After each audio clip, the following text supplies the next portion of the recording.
네, 집으로 가는 길 이제 종합 토론할 시간입니다. 저는 서울주택도시공사에서 주거복지처장으로 일하고 있는 서종균입니다. 반갑습니다. 네, 우리 방청객 쪽에 한 10분 안쪽으로 있습니다. 먼저 사실 그 앞에 세 개의 이제 발제와 토론을 다 듣기는 했는데 제가 좀 아까운 게 있어서 이제 여기 오셨던 분을 갖다가 좀 소개를 하고 그분들이 특히 이제 현재 하고 계시는 일이 어떤 건지 이런 걸 갖다 좀 알려드리는 게 굉장히 좋은 정보일 것 같아서 그 이야기부터 먼저 하고 이제 본론으로 들어갔으면 합니다. 먼저 제가 이제 순서를 좀 정할 텐데요. 이제 먼저 세 분 공부를 주로 하시고 글 써서 먹고 사시는 분을 먼저 주문을 드리겠습니다. 그분들이 주로 이제 최근에 어떤 연구를 하셨는지 그리고 또 그걸 통해서 이제 주장하고 싶은 게 어떤 건지 뭐 이런 것들을 아주 간단하게 한번 말씀을 해주시면 좋겠습니다. 이 아동 주거권과 관련해서.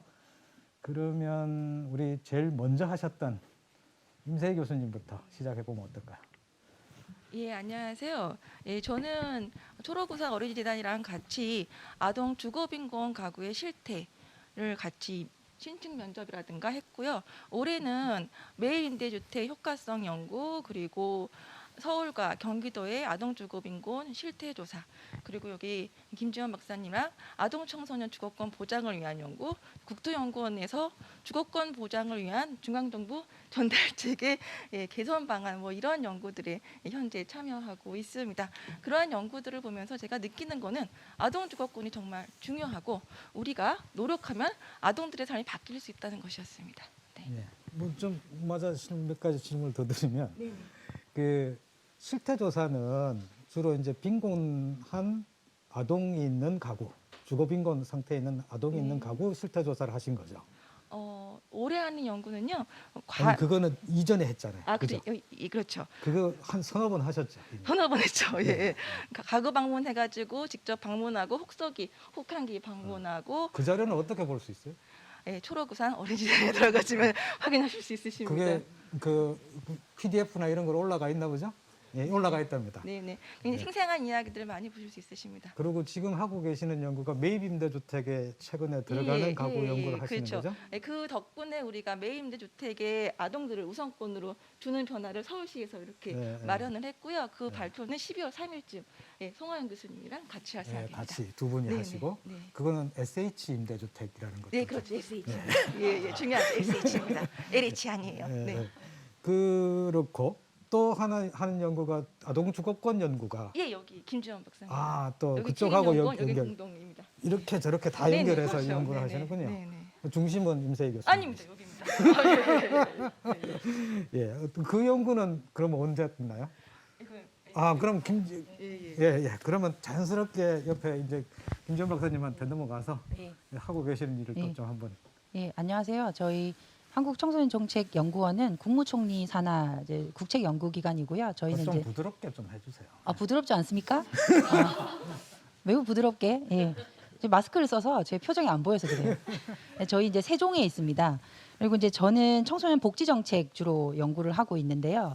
우리 이제 처장님께서 올해 뭐 하느냐 여쭤보셨는데 저희가 이제 정부 출연금으로 진행하는 이제 저희 고유 사업으로 하는 연구가 교수님 말씀하신 청소년 주거권 관련 이제 연구입니다. 출연금 연구로 하고 있고요.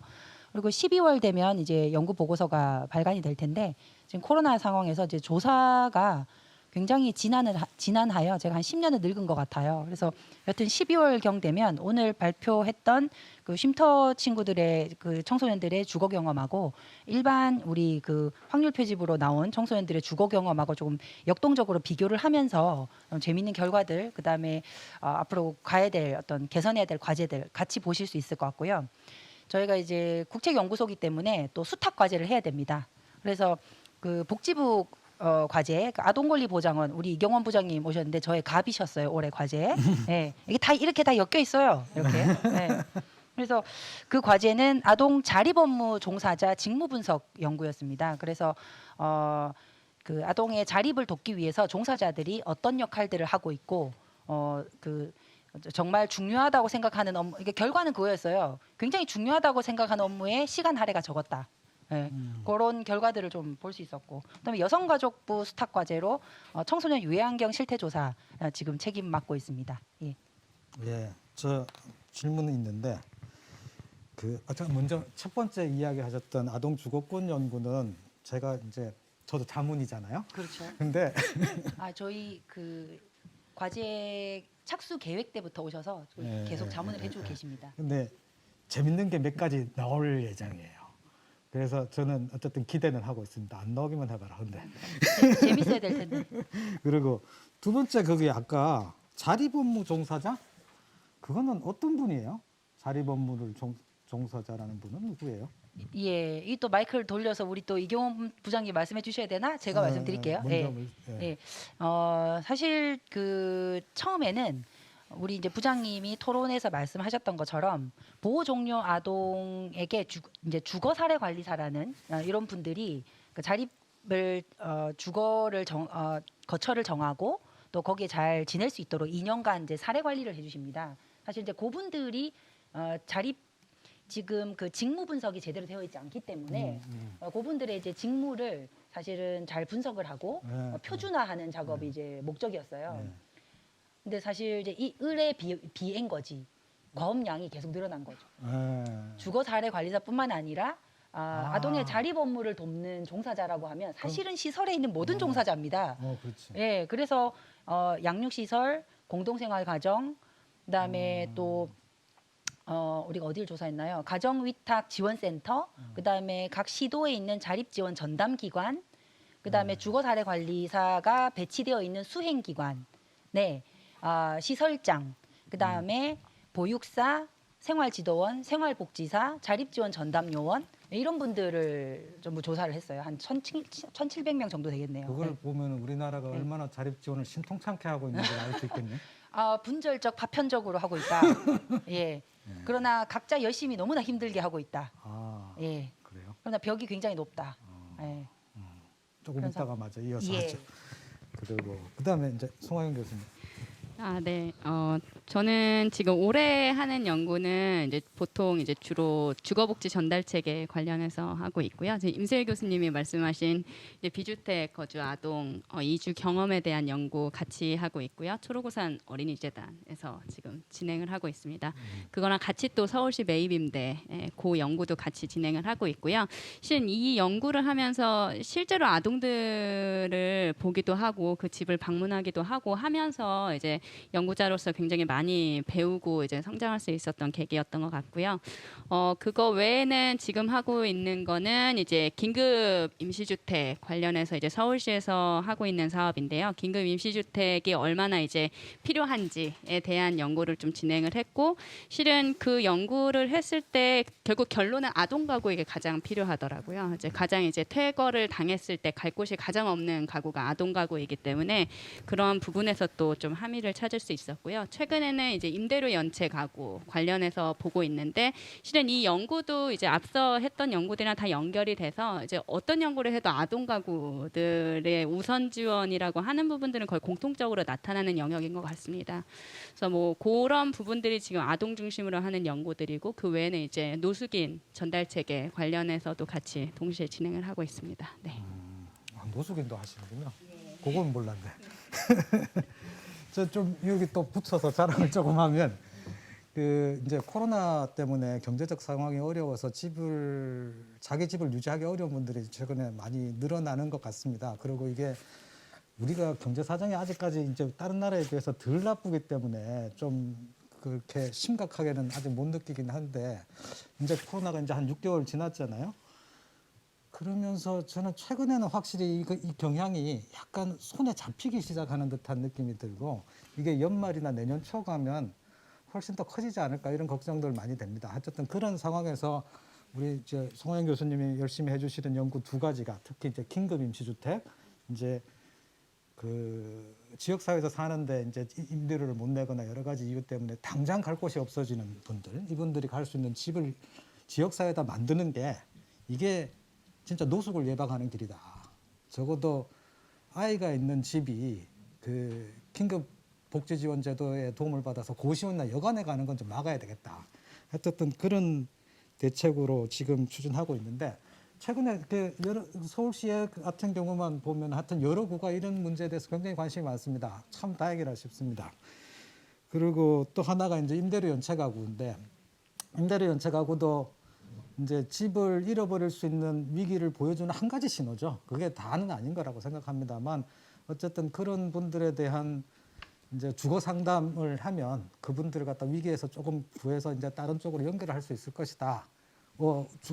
이제 임대료를 연체한 원인에도 대응할 수 있을 거다라고 생각을 해서 이제 주거 상담을 이렇게 실시하고 있는데 이게 좀 이렇게 많이 확대가 돼야 됩니다. 지금 현재는 공공임대에 사시는 분들만 이렇게 정보를 갖다 확보할 수 있어서 시작을 했는데 민간임대나 이렇게 계시는 분들도 더 많기 때문에 상황도 더 열악할 거기 때문에 그런 분들에 대한 정보가 좀 획득도 되고 그리고 또 그런 정보가 우리가 발견할 수 있는 통로가 있다면 그쪽에다가 이제 주거 상담을 서울시 같은 경우는 적어도 이제 자치구마다 있는 주거복지센터에서 할 수 있다. 이런 정보가 좀 많이 전달이 됐으면 하는 겁니다. 이게 또 시대 상황이 있기 때문에 조금 또 깨알 홍보를 좀 했습니다. 자, 그러면 이제 세 분 이야기는 끝났고 이제 조금 더 현장에서 일을 하시는 분들 이야기를 들으면 조금 더 긴장감이 있지 않을까 싶은데 먼저 누구부터 할까요? 송 변호사님부터 해보실까요? 네. 안녕하세요. 저는 송진이고요. 청소년 성소수자 위기지원센터 띵동이라는 좀 긴 이름의 청소년 기관에서 이제 상근 변호사로 일을 하고 있습니다. 최근에 열심히 하고 있는 활동 물어보셔서 생각해봤는데 아무래도 코로나19 상황 때문에 띵동에도 탈가정한 청소년 성소수자들의 위기 상황이 많이 접수가 되고 있어요. 그래서 초기에는 무급휴가 이제 탈가정해서 자립해서 생활하고 있는 청소년들인데 무급휴가나 이제 해고 통보를 받아서 갑자기 이제 소득이 없어진 거죠. 그랬을 때 자기가 힘들게 얻었던 그 단칸방조차 월세를 내지 못하면 이제 쫓겨날 수도 있다는 그 불안이 굉장히 커졌었고 그래서 띵동에 굉장히 많이 이제 지원 요청을 했었는데 띵동이 그 전까지는 이제 주거에 대해서 띵동도 사실은 비영리 민간단체여서 할 수 있는 게 많지 않아서요. 쉼터를 어떻게든 이렇게 연계를 해주는 방식 외에는 이렇게 특별하게 주거 지원을 할 수 있는 방법이 사실 지금도 없는 상황인데 이 코로나19 상황이 또 너무 특수하기도 하고 이미 이제 자기가 아르바이트도 구해서 자립에 시작을 하고 있는 이들이 주거를 잃을 것이라는 그 공포, 그 두려움이 굉장히 크고 그게 저희한테까지도 굉장히 좀 많이 와닿았던 것 같아요. 그래서 긴급하게 이제 이런 상황에 놓인 청소년들 지원하기 위해서 긴급 모금을 열어서 코로나19 긴급 지원비 이렇게 해가지고 청소년들 좀 지원하기도 했고 근데 사실 이런 좀 불안들이 주거가 없음으로부터 온다는 것이 너무 명백하잖아요. 그래서 지금 아까 말씀드렸던 청소년 주거권 네트워크 활동도 띵동이 참여해서 굉장히 열심히 하고 있는 상황입니다. 저희 띵동에서 청소년 성소수자들이 특히 이제 아까도 말씀드렸듯이 쉼터에도 갈 수 없는 상황에 있기 때문에 그렇다면 청소년 성소수자들은 집에서는 어떤 생활을 하고 있고 집을 나오게 되면 또 어떤 상황들을 마주하고 이들이 살고 싶은 집, 이들이 원하는 집은 어떤 것인지에 대해서 조금 그동안은 상담으로 개개인의 이야기를 들어왔다면 좀 더 많은 청소년들의 이야기를 한번 수집해보자 이렇게 생각해가지고 저희가 올해 이제 기관 그냥 내부에서 탈가정 청소년 성소수자 실태 조사를 지금 진행하고 있는 중이에요. 그래서 이미 실태 조사는 이제 끝이 났고 그 중에서 몇몇 청소년들과 이제 심층 면접을 진행하고 있고 그 내용을 바탕으로 해서 탈가정 청소년 성소수자에게 이런 집이 필요하다라는 좀 이야기를 좀 사회에 낼 수 있도록 자료를 지금 띵동의 멋진 활동가분들이 열심히 저도 함께 만들어내고 있고요. 그래서 그런 일환으로 이제 청주넷 활동도 이제 함께 하면서 청소년 전반의 주거권에 대해서도 좀 많이 공부하고 있고 또 같이 이제 주거권에 대해서 요구하는 이제 목소리를 함께 내고 있고요. 아까 김지원 이제 선생님이 모두가 이렇게 조금씩 다 연결되어 있고 얽혀 있다고 하셨는데 너무나 처절하게 얽히고 싶은 마음으로 여기에 너무 얽히고 싶다. 이제 거리 청소년들의 실태 조사가 너무 되고 있지 않아서 이 실태 조사가 있어야 이제 이걸 가지고 어떤 이야기들을 좀 더 할 수 있을 텐데 저희 힘으로는 좀 힘들어서 오늘 여기서 좀 열심히 얽히고 돌아가기 위해서 네, 이 자리에 나왔습니다. 전 송 변호사님 이렇게 보고 이렇게 우리 사회에서 제일 진짜 안 얽혀 있는 친구들이 집이 없는 청소년, 아동인 것 같고 외국에는 보니까 이제 그렇게 집이 없는 청소년들 문제 이야기할 때는 꼭 이렇게 성적 지향 뭐 이런 문제들을 갖다 굉장히 중요하게 다루는데 희한하게도 우리나라는 그걸 갖다가 언급도 안 하고 있는 게 참 물론 이제 우리는 사실 집 문제를 갖다가 아동하고 연결시켜도 별로 이야기를 안 했죠. 그나마 지금 하는데 우리가 해야 될 과제보다 이제 조금 더 나가서 일을 하고 계시는 것 같아서 참 이렇게 자랑스럽기도 하고 죄송하기도 하고 그러네요. 그러니까 얽히면 좀 조금 더 많이 얽혀야 될 것 같아요. 아까 사실은 우리 뒷자리에서 이런 종류의 우리 사회에서 잘 안 밝혀졌던 문제들을 갖다가 찾아가서 뭐 하는 게 사실은 이게 공부하는 사람이나 연구하는 사람들이 해야 될 일인데 참 우리 사회가 이 문제를 다루는데 굉장히 편견이 많습니다. 그리고 이 문제가 이런 편견이 우리를 얼마나 이렇게 옥죄고 자유롭지 못하게 하는지 이런 생각을 하면 참 답답한데 그래서 어쨌든 그거 이야기 수집한 건 언제 또 책으로 나오나요? 어떻게 나오나요? 저희 보고서 형태로 나올 것 네, 같고요. 그건 언제 올해 안에 내년 초에 올해 아니면 제가 내년. 말씀드렸다가 괜히 저희 네. 이제 글 쓰시는 활동 그냥 대충 내년이라고 생각합시다. 우리는 너무 올해 안에 하지만 널리 뭔가- 널리 알릴 생각입니다. 예, 알겠습니다. 그리고 아까 이제 청주넷 이렇게 줄여서 부르시던데 그 청년 주거권 네트워크, 청소년 주거권 네트워크. 죄송합니다. 이 청주넷이 굉장히 재밌는 단체더라고요. 이렇게 이 사람들이 어떻게 이렇게 모여서 그렇게 이렇게 공부를 하고 막 머리 맞대고 뭐 대안을 찾으려고 하는지 이런 걸 보면은 참 우리 사회에서 아직 자발성 이런 것들이 살아 있구나. 그 안에서 뭔가 만들 수 있겠구나 하는 느낌들을 갖다 그 모임에 가서 느꼈는데 어쨌든 그 모임에 대해서도 기대가 큽니다. 예, 응원하고 그 다음엔 누구 할까요? 그 부장님 먼저, 이 부장님. 제가 아닌 줄 알고 제 옆을 열심히 보고 있었는데요. 네, 안녕하십니까. 저는 아동권리보장원에서 자립지원 담당하고 있는 이경원이라고 합니다. 아동권리보장원은 다들 아마 생소하실 텐데요. 생소하신 게 신기한 일도 아닐 게 이제 한 만들어진 지 한 1년 남짓 된 그런 보건복지부 산하 공공기관입니다.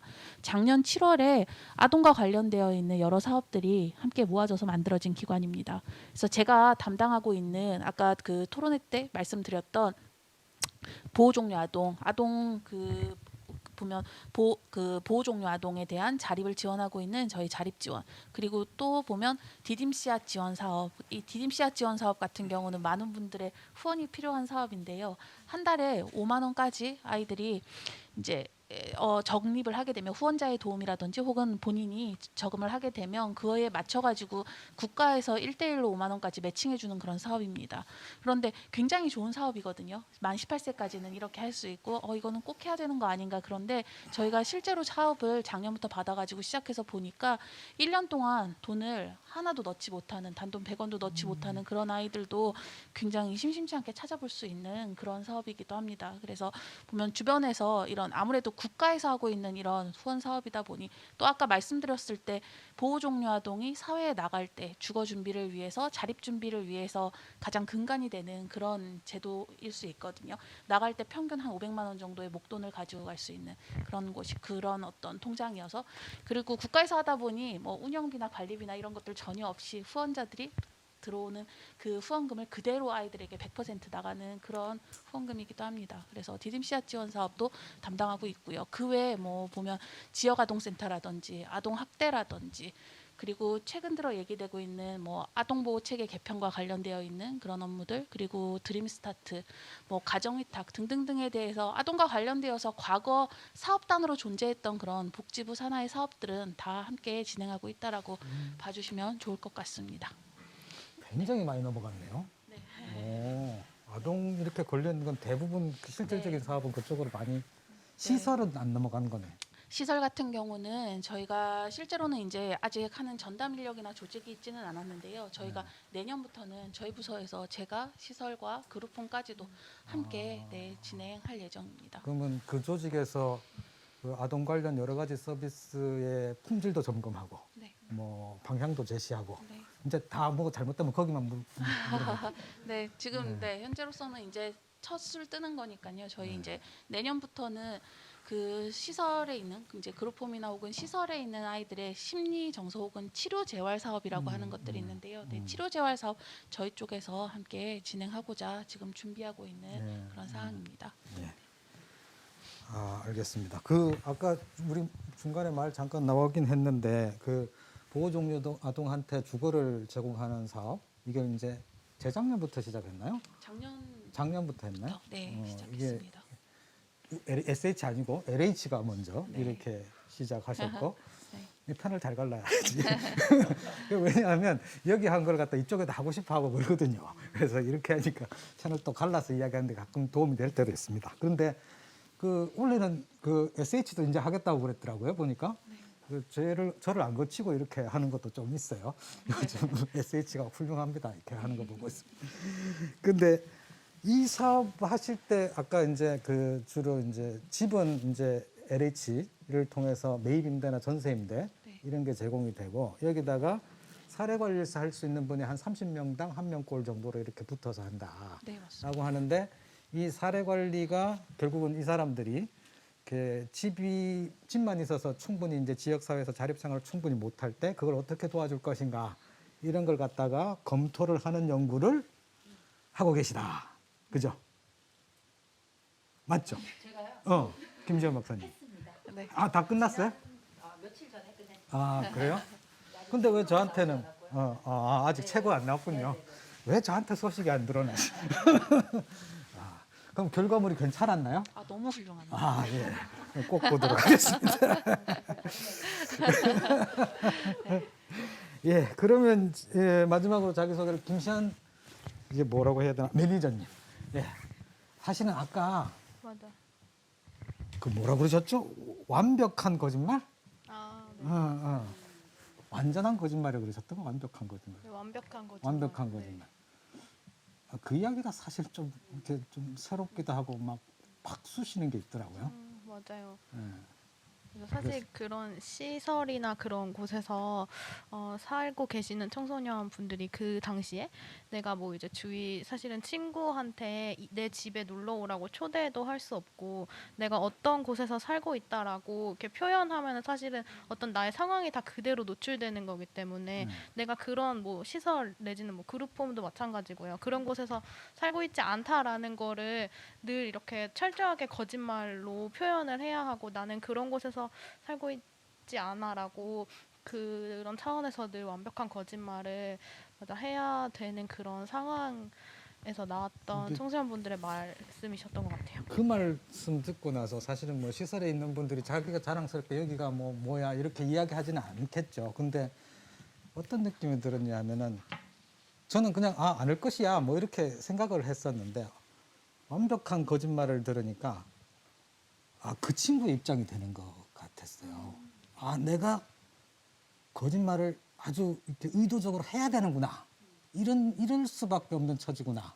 그냥 부끄러운 것하고 좀 다른 차원이 있는 것 같아서 어쨌든 그 입장에 있는 사람들을 조금 더 이렇게 느끼게 되는 듯한 어떤 그런 느낌들이 와서 그래서 저한테는 좀 자극적이었습니다.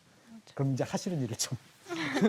맞아요. 그런 것처럼 이렇게 현장에서 좀 청소년 분들의 직접 이야기를 듣게 되는 것 같아요. 그런 말들은 사실 청소년 분들이 겪어오셨던 삶이기도 하니까 저는 현재 토론에서도 설명드렸던 것처럼 함께 걷는 아이들 운영하고 있는 청년 맞춤 제작소에서 좀 이렇게 청년분들을 만나고 있는데 사실은 함께 걷는 아이들이 뭐 이렇게 움직이는 청소년 센터 엑시트나 자립형 이상한 나라와 같이 이렇게 거리에 계신 청소년분들 많이 만나오는 사업들을 하고 있는데 그러면서 사실은 이렇게 그런 청소년분들의 삶이 딱 이렇게 청년이 되면서 어떤 이렇게 크게 달라지는 게 사실은 없고 근데 또 이렇게 20살이 넘는다고 하면서 지원 체계가 좀 끊어지기도 하고 그런 부분들이 많아서 좀 그런 맥락에서 사실은 그때 만났던 청소년들 같이 지금 만나고 있기도 하고 저희들이 제작소에서 그런 분들의 어떤 취업이나 이런 전반적인 것들을 지원하고 있는데 사실은 그러다 보면은 주거의 이슈가 굉장히 크게 다가와요. 그러니까 주거가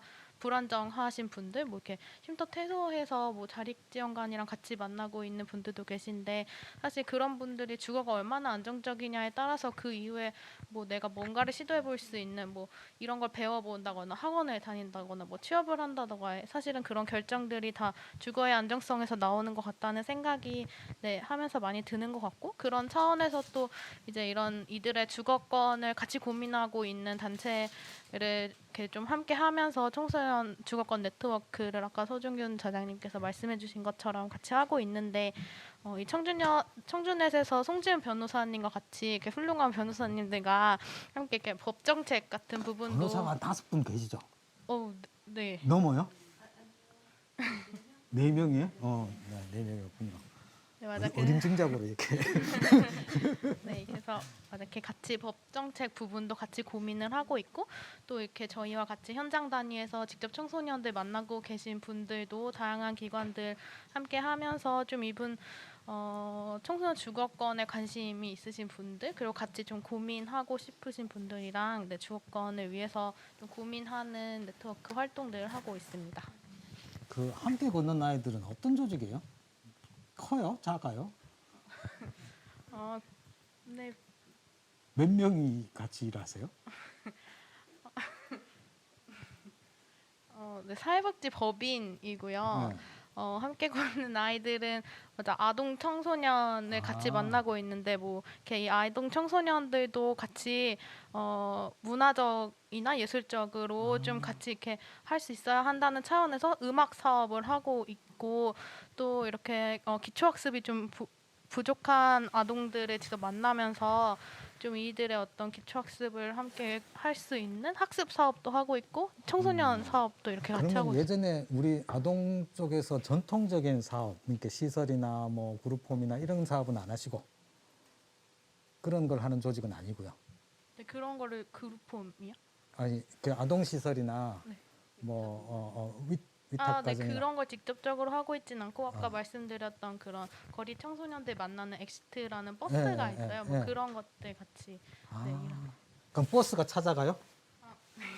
엑시트 활동가 선생님 분이 오셨으면 참 좋았을 것 같은데 예, 예. 이렇게 신림 지금은 신림 예, 지역에서 예, 하고 예, 있고 뭐 이렇게 수원이나 뭐 그런 지역에서 이렇게 정말 버스예요. 예. 버스가 그 지역에 뭐 정해진 요일에 좀 밤 시간대에 버스가 있으면 청소년분들이 이렇게 자유롭게 오셔서 뭐 이렇게 필요한 것들 말씀도 하시고 이렇게 삶도 나누시고 그런 지원들 직접적으로 청소년분들 만나면서 네, 하고 있어요. 정기적으로 가서 아웃리치를 하는군요. 예. 청소년 일들은 보면 좀 이렇게 재밌어야지 이렇게 사람들이 모일 것 같아요. 그래서 아까 이야기하셨던 주로 이제 문화나 뭐 이런 종류의 일들을 하시는 거는 굉장히 그 친구들이 필요로 하는 일이기도 하고 좋은 접근 경로가 아닌가 하는 생각은 들었습니다. 예. 그러면 이제 서론을 하는데 한 30분 걸렸는데 본론도 한 그 정도만 할까 생각이 듭니다. 이제 좀 이게 토론을 우리는 이제 앞에 이제 상황이라든가 이런 이야기들은 어느 정도 했다고 여겨지고 그 문제 상황에 대한 공감을 이어서 앞으로 뭘 해야 되나 이런 거에 대한 논의를 갖다 조금 더 본격적으로 하는 종류의 토론을 했으면 좋겠습니다. 근데 질문을 해주신 분이 지금까지 제가 확인하기로는 2분 있었는데 한 분은 주로 임세 교수님한테 하신 것 같아요. 주로 이제 아동 주거 수당 아동이 있는 가구는 주거수당을 받는데 어떤 조건으로 받아야 되냐 하는 내용이 있었습니다. 여기 이제 뭐 소득 제한이나 이런 걸 갖다가 둘 거냐 아니면 없앨 거냐 이런 것도 있고 우리나라에는 뭐 아동수당 이런 게 있다. 저는 잘 모르는데 얼마인지 어떻게 주는지 잘 모르는데 어쨌든 그게 있다 하는데 그거하고 별개로 아동 주거수당을 꼭 줄 필요가 있느냐 뭐 이런 종류의 이제 정책을 좀 체계적으로 하기 위해서 고민해봐야 될 만한 주제를 갖다 던져주셨어요. 그걸 먼저 한번 이야기를 해볼까요? 네, 아, 참 잠깐만. 지금부터는 막 끼어드셔도 괜찮습니다. 아무데나 뭐 불쑥불쑥 들어오십시오. 네. 주거수당과 관련해서 소득 제한을 두는 것이 일반적입니다. 왜냐하면 우리가 주거비 가부담을 이야기할 때 보통 소득 대비 30%를 이야기하는데 1,000만 원을 벌면서 300만 원을 버는 300만 원을 주거비로 지출하는 가구는 700만 원이 남잖아요. 100만 원을 벌어서 30만 원을 주거비를 지출하면 70만 원이 남습니다. 이 가구들을 동등하게 볼 수는 없죠. 거기에다가 주거 지원이라는 것은 결국은 시장에서 못하는 가구를 지원하는 것이기 때문에 소득이라는 것은 민간 시장에서 본인이 할 수 있는 능력을 보여줍니다. 그래서 소득 제한을 두는 것이 일반적이지만 국가에 따라서 주거권을 어떻게 정의하느냐에 따라서 그 소득 수준을 제한하는 범위가 굉장히 다릅니다. 예를 들어서 주거권을 보다 넓게 두텁게 보장하면은 소득 수준이 꽤 높은 가구여도 주거 수당을 주고 있는 거죠. 자, 그렇다면 두 번째 질문입니다. 아동 수당을 빼고 있는데도 불구하고 주거 수당을 줘야 되는가? 실은 아동 수당은 지금 현재는 초등학교 입학 전에 아동들한테 월 10만 원씩 주고 있고 아동 양육에 관련된 추가적인 비용을 보존해 주는 효과가 있습니다. 앞서 아동 가구 같은 경우에는 주거비가 더 부담스럽다라는 이야기를 했죠. 그럼 아동 주거 수당은 아동 수당과 구별될 필요가 있는가? 그렇습니다. 왜냐하면 이 주거 수당을 그냥 주면은 양육비로 쓸 수 있겠죠. 하지만 이거 제도 설계를 할 때 주거 상향이라든가 주거권을 보장하기 위한 어떤 같이 결부짓는다면은 아동의 주거권 보장에 굉장히 실질적인 도움이 될 수가 있습니다. 또 특히 이런 게 있으면은 아동의 욕구가 반영된 주거 선택에 대해서 부모가 조금 더 민감하게 반응할 수 있지 않을까 이렇게 생각이 들고요. 또 실질적으로 현재 우리나라의 전세 임대 주택이 수도권 9천만 원인데 이거 갖고 아이들이 살만한 집을 방이 2개, 3개 있는 집을 반지하 이상 구한다는 것은 거의 불가능에 가깝습니다. 아동 주거 수당이 있게 되면은 9천만 원에다가 약간 모자라는 보증금은 아동 주거 수당으로 이렇게 쓸 수가 있기 때문에 아동 발달에 적합한 좀 더 넓은 집을 퇴거 위험을 줄여가면서 유지할 수 있지 않겠는가라는 생각이 들고요. 또 하나는 현재 우리나라가 공공임대주택을 10%까지 늘리겠다라는 계획이 있는데 앞서 보신 것처럼 아동 주거빈곤 가구만 해도 8%고요. 우리 보호종류 아동, 청소년 쉼터 아동, 거리 청소년, 또 노인, 장애인 다 보장해 줘야 되기 때문에 실은 이걸로는 굉장히 부족한 상황입니다. 그렇다고 해서 이거를 계속 늘리기에도 좀 어렵죠. 또 주거수당 같은 경우에는 우리가 주거 선택권을 보장할 수 있다는 장점도 있습니다.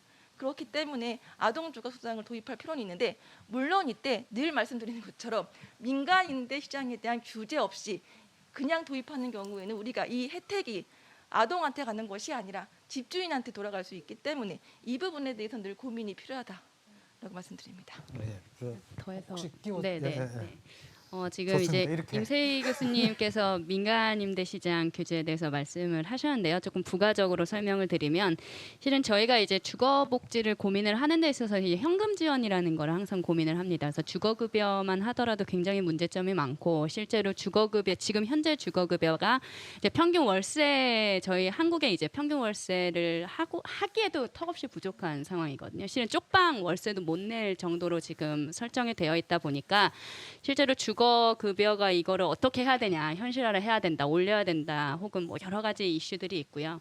전세 임대 같은 경우도 실은 이제 전세금을 지원을 하는 거다 보니까 이제 어떻게 보면 현금 지원 형태로 저희가 그렇게 이해를 해볼 수가 있을 것 같은데 목적은 분명하지만요.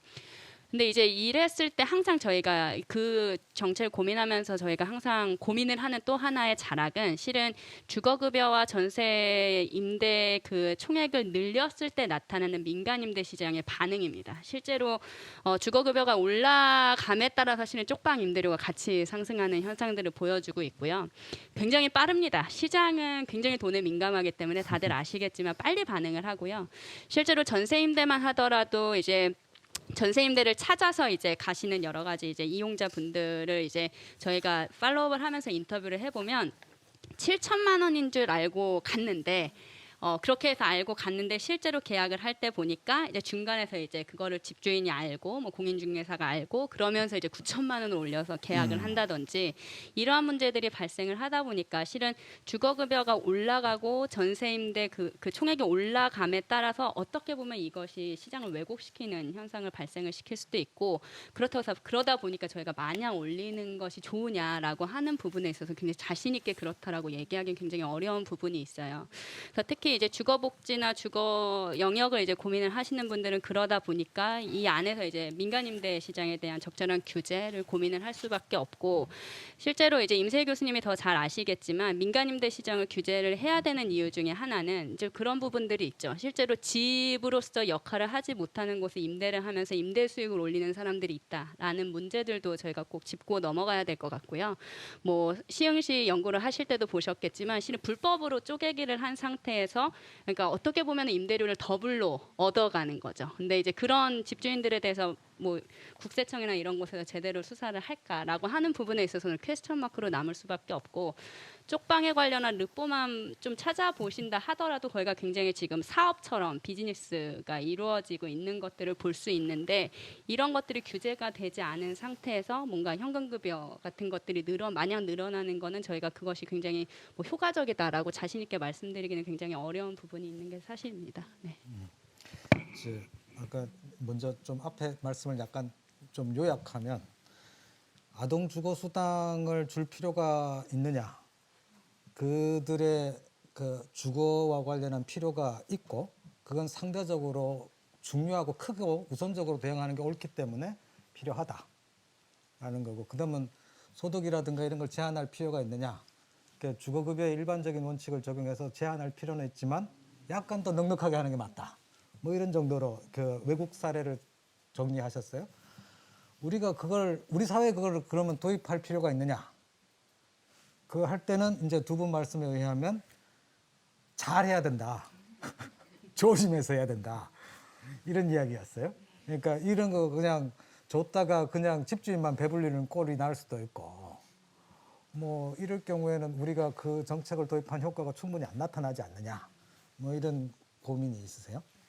그리고 또 아까 또 이야기하시가 공공임대주택하고 이게 관련도 있는데 공공임대주택의 공급이 확 늘어나면 참 좋겠지만 현재 그렇지 않은 상태에서 이 수단을 갖다가 아주 급한 가구들한테는 어떻게든 써야 될 텐데 이걸 갖다 어떻게 잘 조절할 건가? 이제 사실은 임대주택 정책이든 아니면 주거비 보조 정책이든 주거 정책에서 제일 중요한 이렇게 수단들이고 아까 말씀하셨던 하나 더하자면 아주 열악한 거처에 대한 규제를 어떻게 할 것인가 이 세 가지가 이렇게 다 계획이 있어야 되는 것 같아요. 그러니까 임대주택을 어느 정도 이제 양적인 공급을 하면서 그 계층에게 대응을 할 것인가와 동시에 최악의 거처들은 안 나타나게 그것도 점차적으로 없앨 수 있게 규제도 할 건가라는 것하고 그러면서 동시에 이제 임대주택으로 충분히 대응을 못하는 아주 긴급한 가구나 어쨌든 그 집단에 대해서는 어떻게 주거수당이라도 이렇게 딱 들어가서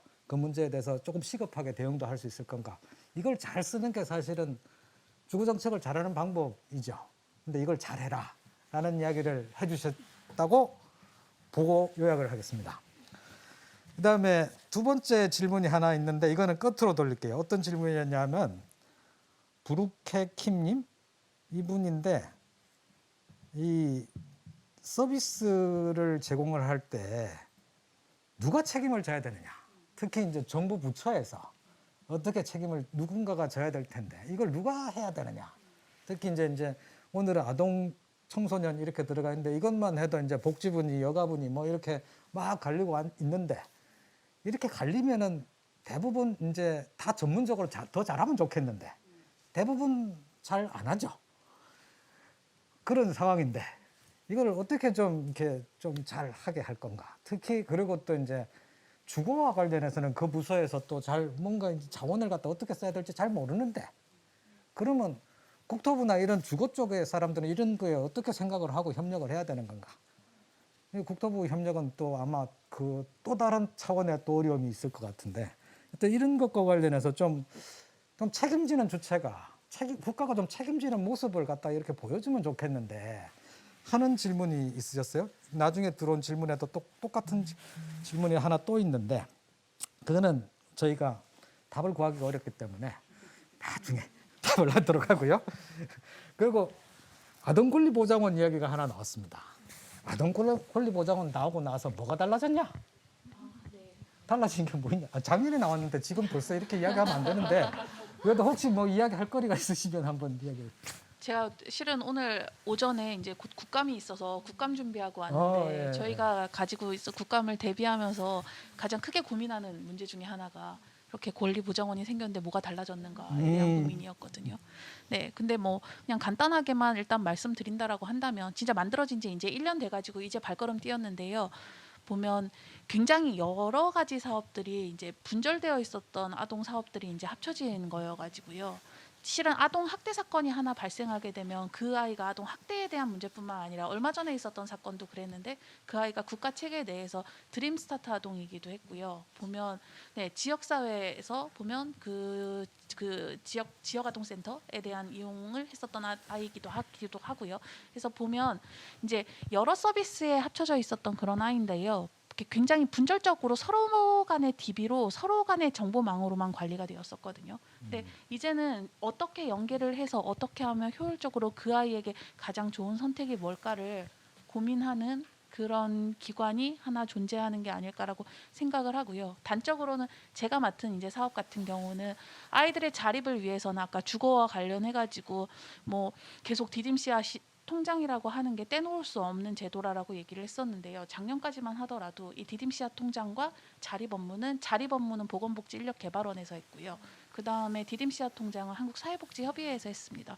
근데 이제 이게 권리보장원이 오면서 두 개가 합쳐져서 한 부서에서 어떻게 시너지 효과를 낼 것인가를 고민하고 있습니다. 그래서 권리보장원이 생기고 나서 일단 짧은 1년 동안에 지금 달라진 점은 기존에 분절되어 있던 사업들을 어떻게 합쳐서 어떻게 통합적으로 잘 관리해서 아동들에게 가장 이익이 되는 가장 적합한 서비스가 무엇일까, 시너지 효과가 나는 게 무엇일까를 고민하는 그런 큰 조직이 생겼다라고 봐주시면 감사할 것 같습니다. 기존에 이제 분절적 접근을 극복할 수 있는 하나의 계기 정도는 만들었다. 앞으로 더 기대해달라. 예.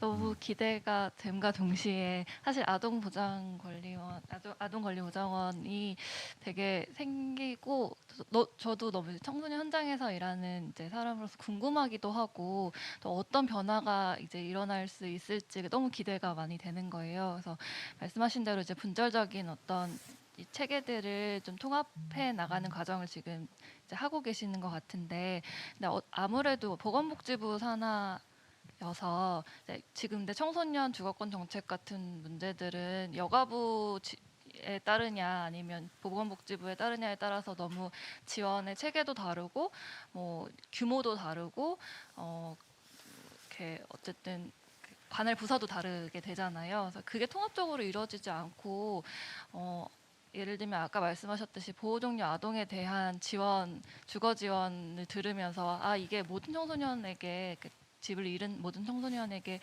당연히 지원되어야 하는 것인데 어떻게 하면은 이걸 좀 넓힐 수 있을까라는 생각을 계속 하게 되더라고요. 그래서 이건 사실 정부 차원에서 아동의 주거권을 위한 지원 체계를 통합해야 되는 이제 필요가 있는 것이기도 하지만 혹시 아동 권리보장원에서도 이런 논의가 좀 있으신지가 그냥 궁금하기도 해서 네.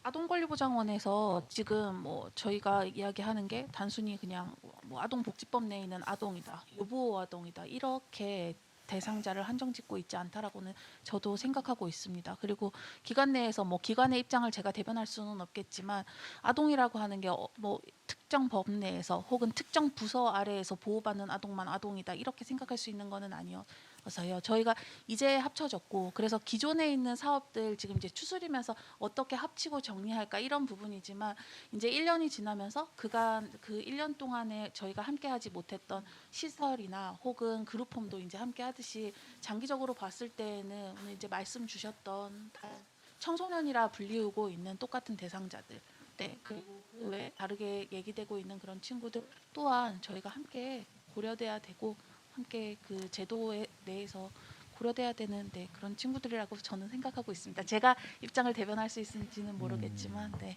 이렇게 하고 있습니다. 그 첫 술에 배는 안 부르겠지만 방향을 잘 잡은 측면이 있는 것 같아요. 그게 아직 좀 저는 완벽하다는 느낌은 아직 안 듭니다. 그렇긴 하지만 적어도 이름이 일단 권리가 들어간 것 자체가 조금 마음에 들고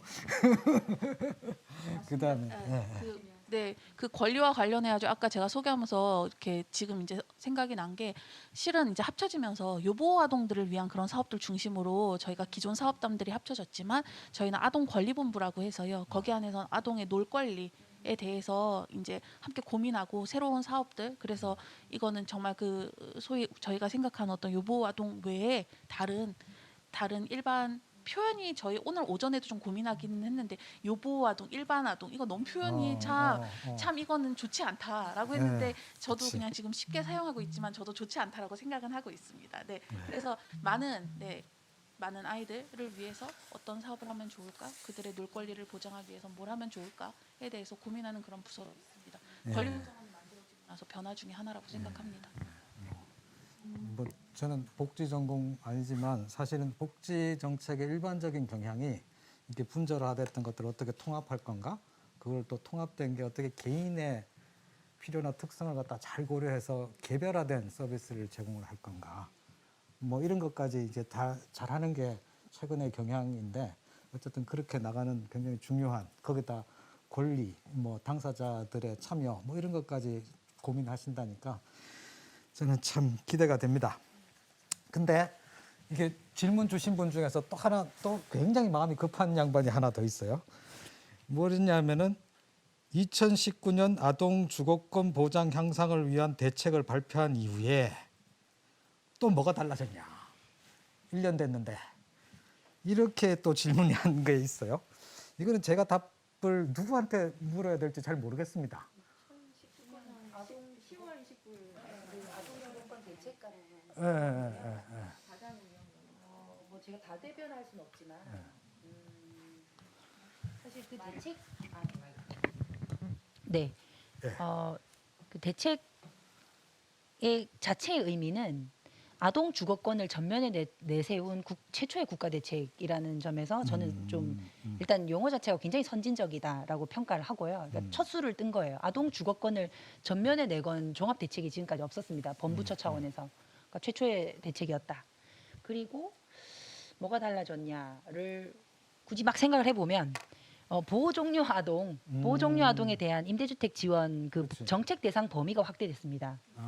예, 그간은 저희가 지금 계속 토론하듯이 아동복지법상, 청소년복지지원법상 개별 법률에 따른 정책 대상이 따로 있고 서비스 전달 체계가 따로 있고 거버넌스가 따로 구축되어 있고 이런 상황인데 그간은 보호 종료 아동이라는 그 용어 자체가 아동복지 시설에 국한된 아이들을 대상으로 했지만 지난 대책에서 10월 대책에서는 보호 종료 아동의 범위에 소위 말해서 이제 복지부가 아니라 여가부에서 운영하는 시설을 퇴소한 청소년, 아동 청소년, 그다음에 법무부에서 운영하는 자립생활관 퇴소 소년, 예, 그 친구들을 뭐 소수지만 한 100명 정도 규모예요. 일단은 런칭은 올해. 예, 그래서 그 정책 대상의 범위를 확대했다. 그 자체는 굉장히 차별과 그간에 계속 이제 그 차별적인 부분들이라고 계속 지적됐던 지점들이기 때문에 그러니까 그 부분을 일시에 일단은 좀 해소는 했다는 측면에서 저는 좋게 평가하고 싶습니다. 또 하나는 다자녀 유형 공공임대주택을 도입했지요. 그동안에는 공공임대주택에 있어서 3자녀 이상일 경우에 가점을 주는 정도의 혜택이었는데요. 2자녀 이상인 경우에는 공공임대주택에 들어갈 수 있으며 그때는 조금 넓은 집을 주겠다라는 거였고요. 그래서 원룸형에 사는 그런 불법 쪽으로 원룸형에 하게 된 리모델링도 하겠다. 그리고 필요한 보증금이라든가 월세도 낮추겠다. 이러한 형태였죠. 근데 다만 아쉬운 거는 이 다자녀 유형 공공임대주택이 굉장히 좋은데 공급의 그 규모가 아동 주거빈곤 가구에 비해서 약간 적고 또 주로 이렇게 방 2개짜리다 보니까 아동이 1명인 경우는 문제가 없지만 2명, 3명인 경우는 좀 문제가 있지만 여전히 아동이 있으면 방이 더 넓어야 된다. 그리고 임대 보증 같은 거 월세 좀 낮춰줘야겠다. 이런 전환했다는 것은 정말로 유의미하고요. 조금 더 확대됐으면 좋겠습니다. 지금 이제 아까 김재원 박사님도 말씀하셨지만 실은 이건 선언적인 의미에서 굉장히 큰 그 의미가 있는 것 같아요. 아까 이제 임세일 교수님 발표할 때도 말씀하셨지만 실은 문제로 인식하지 않으면 평생 문제인지 모릅니다. 근데 이 선언으로 하여금 실은 아동들에게도 주거권이라는 것이 중요하고 그것의 책임이 국가에 있다라고 하는 걸 선언을 했고 실은 그게 이제 시작점을 만들기 시작을 한 거거든요. 그래서 최근에 이제 논의가 활발하게 진행되고 있는 이런 모든 아동 주거권에 관련한 것들이 실은 거기서부터 시작이 됐다. 물론 그 사전에 노력하신 분들의 노고도 분명히 저희가 인정을 해야 되는 부분이 있는 것 같고요. 첫 술에 배부를 수는 없고요. 실은 지금 말씀하셨지만 아마 두 분도 그 지금 이야기를 했던 것들이 뭐 충분하다라고 얘기를 하시는 건 아닐 거예요. 앞으로 가야 할 길이 굉장히 멀긴 하지만 그래도 어쨌든 그 선언을 저희가 딛고서 이제 뭔가를 더 해나갈 수 있는 방향점이 만들어졌다는 부분에서 저희는 의의를 찾을 수 있을 것 같습니다. 네. 이게 정부 홈페이지 들어가시면 요거를 갖다 이렇게 쭉 보실 수 있잖아요. 보실 수 있는데 그걸 한번 보시면 알겠지만 참 빈약해요. 어떻게 이 정도를 갖다가 발표를 했고 좀 부끄럽지 않나 이런 정도의 내용이긴 합니다. 근데 어쨌든 그래도 최근에 시작한 보호종류 아동에 대한 주거 대책도 약간 확대하겠다는 게 들어있고 근데 아까 이게 공공임대주택은 사실은 뭘 하겠다고 하지만 이 현재 공공임대주택 정책의 이 수준이 이 가구의 필요를 고려한 주택 배분을 잘 안 합니다. 이렇게 예를 들면 이제 그 돈을 더 내는 사람은 큰 주택에 가라. 이런 논리가 사실은 가구 수가 더 많으면 큰 주택에 가라. 이거보다 더 강하게 작용을 하고 있어요. 그래서 어쨌든 이런 거는 빨리 주거 정책에서도 생각을 좀 많이 바꿔야 되고 어쨌든 그런 것들이 좀 바뀌어야지 사실 아동이 있는 가구가 주거 소요가 크다. 그리고 또 거기에 대해서 좀 뭔가 먼저 배려해야 된다 이런 생각이 나오는데 아직까지 참 공공임대주택은 이렇게 목표가 몇만 호 이런 양이라서 이렇게 굉장히 디테일한 데까지 정책이 안 들어가 있습니다. 어쨌든 근데 그런 걸 하는 계기도 이렇게 나오긴 할 텐데 사실은 이게 그 임 교수님 이렇게 처음에 쭉 이렇게 여러 가지 정책을 갖다가 내놓으셨는데 이게 사실 이렇게 아동 쪽에서 이렇게 당장 있으면 참 좋긴 하겠지만 근데 이게 임대주택이나 이런 주거 정책 자체가 좀 이렇게 덜 따라가서 발생했던 문제들이 굉장히 많은 것 같아요. 그리고 또 그게 어떻게 바뀔 건지 이렇게 생각하면은 시간이 좀 오래 걸릴 것 같다. 잘 못 따라간다. 이런 생각이 좀 들기는 하는데 그래도 가야 될 길이면 가야지 뭐. 그리고 아까 참 잠깐 하나 이렇게 우리 요 이야기하는 과정 중에서 관련되는 거로 하나 나왔는데 아까 이제 우리가 갖고 있는 이제 아동시설에서 나온 사람 그리고 청소년 쉼터에서 나온 사람 이렇게 어디서 출신이냐에 따라서 이게 그들이 누릴 수 있는 어떤 정부 지원 이런 게 다르다. 이건 정말 문제 아니냐. 이런 이야기 나왔어요. 이건 다 공감을 하실 텐데 이걸 갖다가 딱 풀 수 있는 무슨 방법 없을까요?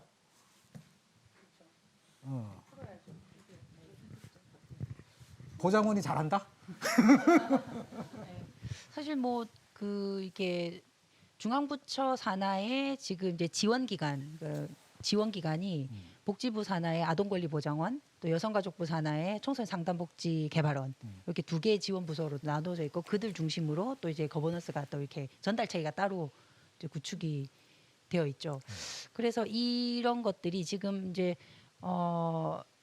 그 청소년 정책 이게 추진되고 그러니까 개별법들이 2004년부터 이제 쭉 만들어지면서 청소년 복지 지원법 뭐 이렇게 쭉쭉 개별법들이 만들어지면서 사실 법이 있으면 서비스 전달 체계가 만들어지잖아요. 그러니까 개별법이 있으니까 개별법 중심으로 이렇게 다 확장을 한 거예요. 그러니까 이게 지금 다 분절적이고 파편적이고 예, 그렇게 되어 있는 상황이라서 사실 이제 저희 지금 아동의 어떤 주거권 관점에서 보자면 결국에는 개별법들을 다 개정하면서 예, 그래서 서비스의 차별과 격차와 편차, 사각지대를 자꾸 해소해 나가는 그리고 이제 개별 부처가 같이 노력해야 되는 거예요, 사실은. 자기 소관의 법률을 정비하고 시행령과 또 이렇게 하위 법령을 더 정비를 해가면서 아 복지부가 저런 사업을 있으니까 우리 부 산하에 있는 우리 보호 체계에 들어온 아이들도 그렇게 이제 노력 뭐 이런 식의 접근 할 것이냐 특별법을 만들어서 갈 것이냐 주거에 관한 한 그러니까 고민이 되는 지점입니다 사실은. 예. 그럼 아까 말씀하신 그 저장님께서 말씀하신 것처럼 특별법을 만든다. 그러면 그 법은 어느 부처 소관이냐 거기서부터 또 출발이 되는 것이죠. 또 예. 주인이 없을 수도 그렇죠. 그리고 지금 그렇죠. 주인이 없을 수가 있고 그래서 이제 개별법들을 자꾸 이제 정비를 하면서 조례도 마찬가지예요. 이제 지역의 문제로 또 돌아갈 수가 있기 때문에 결국 법률과 하위 법령, 조례 이런 부분들을 계속 이제 관심을 가지면서 상향 편준할 수 있도록 예. 자꾸 이제 보호종료 아동 서비스가 있으면 이제 퇴소 아이들부터 그다음에 이제 정말 보호책에 들어왔지만 시설에 들어오지 않은 이런 친구들까지 어떻게 지원할 거냐 뭐 이렇게 같이 개별법에서 고민해야 되고요. 또 이제 마이크 든 김에 하나 네. 저는 어떤 생각을 또 했냐면 아까 이제 변호사님하고 우리 매니저님 발표하시면서 정말 노숙인보다 더 지원을 못 받고 있다. 노숙인은 노숙인 자립 지원에 관한 법률이 있잖아요. 그래서 사실 노숙인들은 주거 취약계층의 범위에 들어가죠, 처장님. 네. 예. 그래서 노숙인은 사실 지원센터도 있고요, 병원도 따로 있고, 뭐 굉장히 서비스가 이제 IMF 이후에 그래도 계속 개선이 되었다. 굉장히 정부에서 관심을 가지고 노숙인 물론 갈 길은 멉니다만 여전히 그러니까 그 개선을 하고 있는데 사실 이 노숙인이라는 개념은 그 법률에 보면 18세 이상이거든요. 그래서 18세 미만 그러니까 내 아이들 노숙 상황에 있는 아이들은 노숙인의 정책 대상도 아니에요. 네, 그러니까 이 지점에 대해서 노숙인하고 다를 바 없는데 사실 집이 없고 홈리스예요, 홈리스인데 이 성인이 누리는 이 서비스를 지원을 당연히 받는 것들을 이 아동들은 나이에 따른 차별이 아닌가. 예, 이 지점에 대해서도 우리가 생각하고 가야 된다. 네. 네. 전적으로 동의하고요. 그래서 노숙인 얘기가 나왔길래 이제 같이 좀 말씀을 드리면 실은 이제 외국 같은 경우는 이미 뭐 박사님도 잘 아시겠지만 이미 가출 청소년이라는 용어 자체를 쓰지 않고요. 다 홈리스 유스라는 개념으로 포함을 하고 실은 관계부처가 다 동일합니다. 그러니까 성인 노숙인과 청소년 노숙인은 동일한 관계부처에서 다 다루고요. 미국 같은 경우 뭐 대표적인 게 허드겠죠. 그래서 실은 이제 한국 같은 경우는 그렇지만 이제 성인 노숙인 이제 똑같이 이제 주거가 없는 상황은 똑같지만 청소년이란 이유로 실은 청소년의 그 바운더리 안에서 보호를 받고 뭔가 독립적인 주체로서 결정을 하는 것을 실은 다 막는 어떤 그런 형태로 디자인이 되어 있다 보니까 굉장히 받을 수 있는 서비스에서도 너무 한계가 많고요. 그리고 이제 아마 공감하시겠지만 실은 이제 가출이라고 하는 그 용어 자체도 어떻게 보면 집을 나왔다 거기서부터 스티그마가 시작이 되는 거거든요. 집을 나오고 싶어서 나오는 친구들은 거의 없을 겁니다. 나와야 되니까 나왔겠죠. 거기서 더 이상 살 수가 없고 본인이 거기서 행복할 수 없다라는 선택을 통해서 나왔음에도 불구하고 우리 사회는 아직까지도 아이는 집에서 있어야 된다라는 메시지를 주면서 강력하게 뭔가 독립적인 주체로서 행위할 수 있는 것들을 다 지금 차단하고 있는 그런 상황이기 때문에 저도 개인적으로는 당연히 노숙인의 개념 안에 그 홈리스 유스까지 포함이 되어야 된다라고 그렇게 생각을 하는 입장입니다. 용어 이게 자꾸 이렇게 막 꼬리를 물면서 정리가 조금 안 되긴 하는데 그래도 용어 나온 김에 아까 홈리스라는 말도 쓰기 싫다. 이런 이야기 이거 나를 홈리스로 부르지 마 이런 이야기도 나왔었잖아요. 그 되게 공감이 가는 말이에요. 그러니까 그러면서 이제 생각을 했는데 집이 없는 혹은 집이 필요한 이렇게 정의를 하면 어떨까? 그렇죠. 제 생각엔. 집이 없는 청소년이 홈리스 청소년이기는 그러니까 홈리스라고 그러면은 그것 자체가 말하는 순간에 어떤 집단이라는 이미지가 네네. 또 있는데 맞아요. 이게 노숙인이 그런 것처럼 그것하고 이제 대신해서 그 말을 쓰자라는 이야기가 있는데 그 말을 영어로 쓰니까 이게 집단의 이미지가 좀 있어요. 그 집이 없는 상태를 강조하기보다는 그죠. 약간 이렇게 네.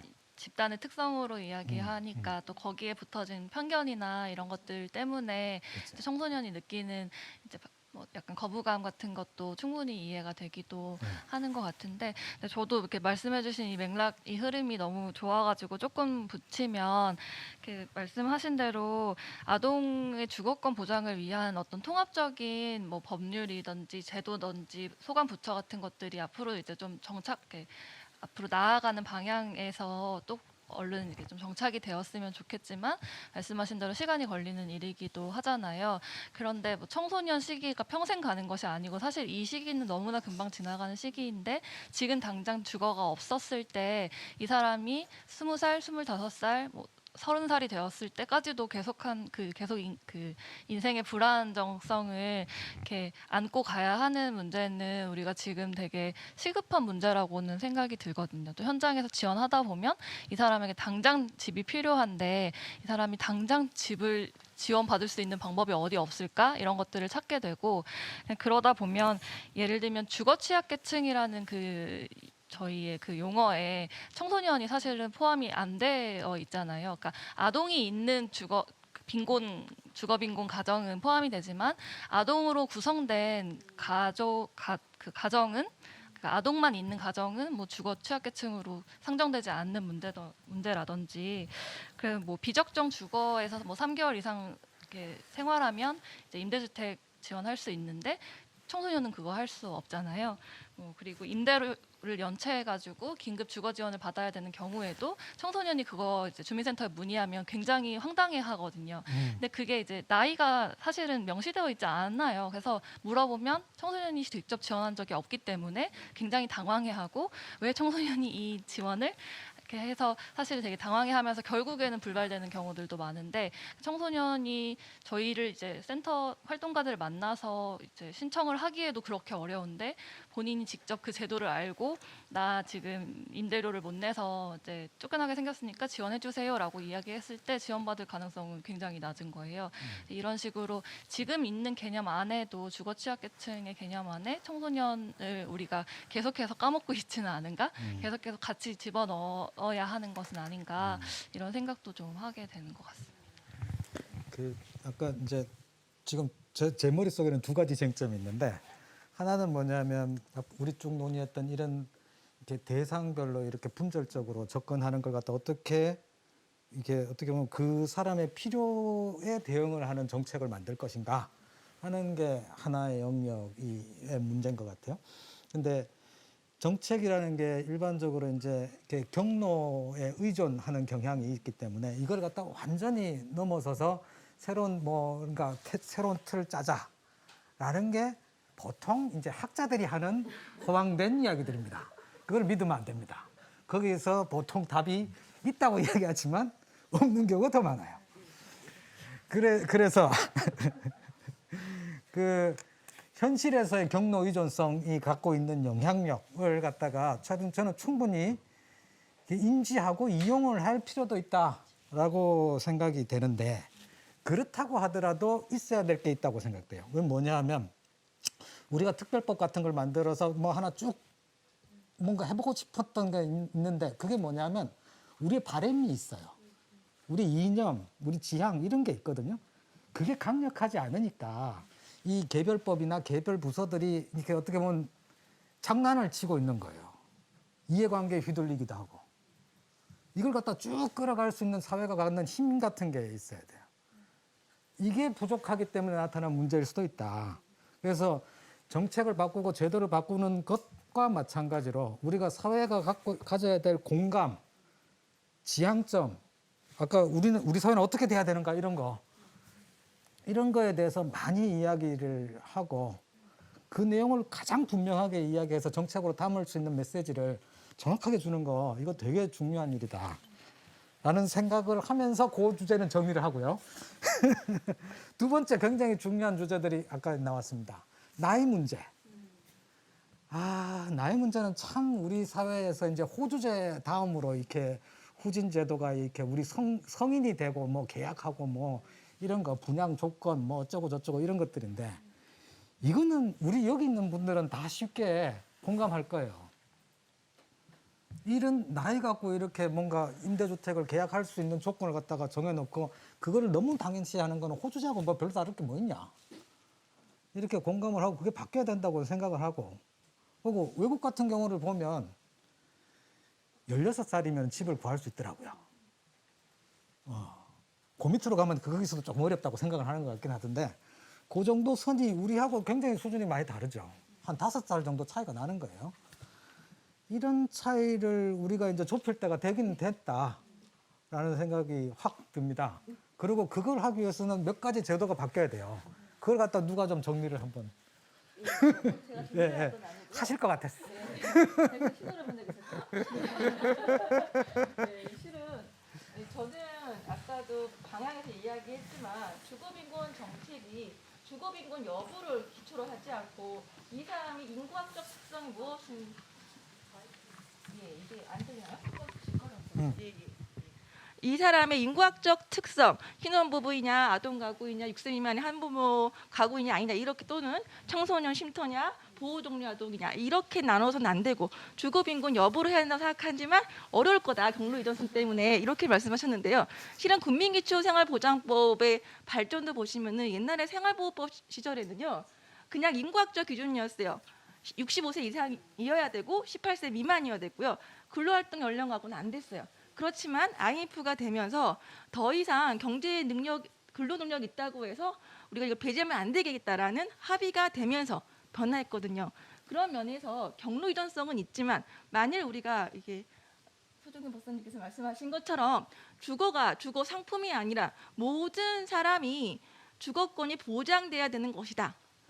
적절한 주거에서 살 권리가 그 사람이 누구냐가 아니라 그 사람이기 때문에 다 보장되어야 한다라는 석으로 사회적 합의가 이루어진다면은 이 경로 이전성을 벗어날 수 있지 않겠는가라는 생각이 들고요. 그런 것들은 우리 여기 있는 분들과 들으시는 분들과 다 같이 노력해야 되지 않을까 싶은데 그런 것들은 아무래도 주거를 상품으로 보지 않는 것, 또 복지 정책에 있어서 국가 책임을 강조하는 그런 변화가 조금 더 강조가 되면 되지 않겠는가 싶은 생각이 들고요. 실은 우리나라에서 경제활동 인구를요 15세 이상 인구로 잡고 있습니다. 15세 이상이 되면은요 약간의 그 서류만 있으면은 경제활동을 할 수가 있어요. 그런데 왜 경제활동에서 주거계약은 빠졌을까요? 예. 이런 것도 우리의 사고에 한계가 있지 않는가 싶은 거고요. 그런 것들에 대해서 같이 문제의식이 있으면 좋겠다 싶습니다. 네. 혹시 저기 보아 좀. 전적으로 동의하고요. 우리 뭐 선거권도 18세 선거권도 바뀌었잖아요. 뭐 분분했지만 바뀌고 나니까 좋잖아요, 세상. 예, 좋고 사실 저는 이게 나이 제한과 관련해 가지고 사실 이게 지금 사회 서비스잖아요. 그러니까 사회 보장 우리가 사회 보장 기본법도 있고 사회 서비스를 이것도 안 되나요? 사회 서비스를 받는 권리에 있어서는 나이 제한을 두지 않는 것으로 그런 사례들도 사실 있기 때문에 그 내가 어떤 처한 이 상황에서 그 뭔가 법적인 어떤 뭔가 행위를 적극적으로 행사하는 그런 차원이 아니라 내가 지금 힘들고 여러 가지 위기 상황에 있기 때문에 이 서비스를 받아야지만 내 상황 자체가 개선이 된다라고 하는 게 이제 사회 서비스를 수급할 수 있는 그런 권리에 있어서는 나이 제한은 두지 않아야 된다. 그런 측면에 그걸 대원칙으로 가져가면 그러니까 사실 이 아동을 위해서 별도의 서비스를 혹은 별도의 트랙과 제도를 만들자는 얘기가 아니잖아요. 기존에 있는 제도에서 잘 편입되도록 누수가 되지 않도록 그러니까 사각지대에 잔존하지 않도록 하자는 것이기 때문에 사회 서비스만큼은 수급권에 있어서 결코 나이 제한을 둬서는 안 된다. 그렇죠. 그렇게 생각합니다. 예. 이렇게 SH에 일하는 사람으로서 부끄럽게 생각하는 게 이렇게 성인이 안 되면 계약이 안 되는 거로 생각을 하고 그 사람들한테는 배제시키는 게 너무 당연한 일이었습니다. 그리고 아마 공무원분들도 정책을 생각하실 때 그 비슷하게 생각을 하셨을 거예요. 그게 이상할 거라고 별로 이상한 일이라고 생각을 안 했던 거예요. 당연히 그래야지. 계약의 주체가 성인이 돼야 되는 거 아니야? 뭐 그래야지 책임이 있는 뭔가가 되지 않냐. 이렇게 생각을 하고 넘어갔는데 우리가 당연하게 생각했던 것들 안에는 참 이상한 것들이 많아요. 이렇게 너무 당연하게 생각했던 것 안에 그렇게 남을 갖다가 권리를 실현을 못하게 하는 그런 게 있었다는 건 참 부끄러운 일인데 그래서 저는 참 부끄럽게 생각을 합니다. 우리 SH도 아마 직원분들이 다 그렇게 앞으로 생각을 하실 거라고 생각을 하고 근데 이게 우리가 할 수 있는 일이 아니라 이제 제도가 바뀌고 뭐 정책이 만들어져야지 변화하는 일이라 어쨌든 그렇게 빨리 가도록 해야 되고 그걸 하기 위해서는 아마 뭐 생각하셨던 것들을 갖다 정리하셔서 여러 경로에 많이 이야기를 하고 뭐 토론회도 많이 하고 이렇게 해야 되지 않을까 싶어요. 근데 정책 토론을 갖다가 이렇게 대안을 이야기하다 보니까 아무래도 저 김시현 매니저님이 좀 소외되는 듯한 느낌이 살짝 들어요. 그래서 혹시 이거는 꼭 해라, 니들이. 이렇게 요구해야 될 거 한두 개 있으시면 먼저 한번 던져주시죠. 약간 현장에서 그런 청소년분들 만나면서 사실 저희가 갖고 있는 자원도 한계가 있기 때문에 또 다른 자원으로 연결하게 되기도 하고 또 이들이 뭐 예를 들면 주거, 뭐 취업, 뭐 여러 가지 방향성들을 주로 하고 계신 다른 기관들이 있어서 그런 것들을 연결하게 되는 경우가 있는데 사실 그럴 때 뭐 이렇게 조건이 주어지는 거예요. 뭐 쉼터 퇴소를 해야 한다. 뭐 한지 몇 년은 꼭 살아야 된다. 아니면 요새는 또 특히 보호 종료 아동이면 뭐가 되게 연결될 수 있는 것들이 많이 생기기도 하는 것 같은데 사실은 그런 어떤 앞에 붙어 있는 조건들이 굉장히 이들을 자원을 연결하는데 힘들게 만드는 것 같기도 하거든요. 사실은 앞서 말씀드렸던 것처럼 거리로 이렇게 나오는 선택을 하는 게 이들이 굉장히 쉬운 선택이 아니고 시설이나 뭐 그런 것들을 선택하지 않았을 때는 또 이들이 감당해야 하는 몫이 굉장히 많았음에도 불구하고 또 이렇게 연결되는 자원들은 더 적어지는 거예요. 어떤 그런 어떤 청소년 뭐 이렇게 아까 나이도 말씀하셨지만 그런 어떤 앞에 전제 조건이 붙는 게 아니라 그냥 청소년이면 뭐 어떤 상황이면 사실은 이들이 굳이 그거를 내가 이랬다는 걸 증명하거나 뭐 내가 되게 이렇게 살았어라는 거를 뭐 이렇게 보여주는 게 아니라 이렇게 좀 당연한 권리를 누릴 수 있는 어떤 것들이 좀 많아졌으면 좋겠다 이런 생각이 많이 드는 것 같아요.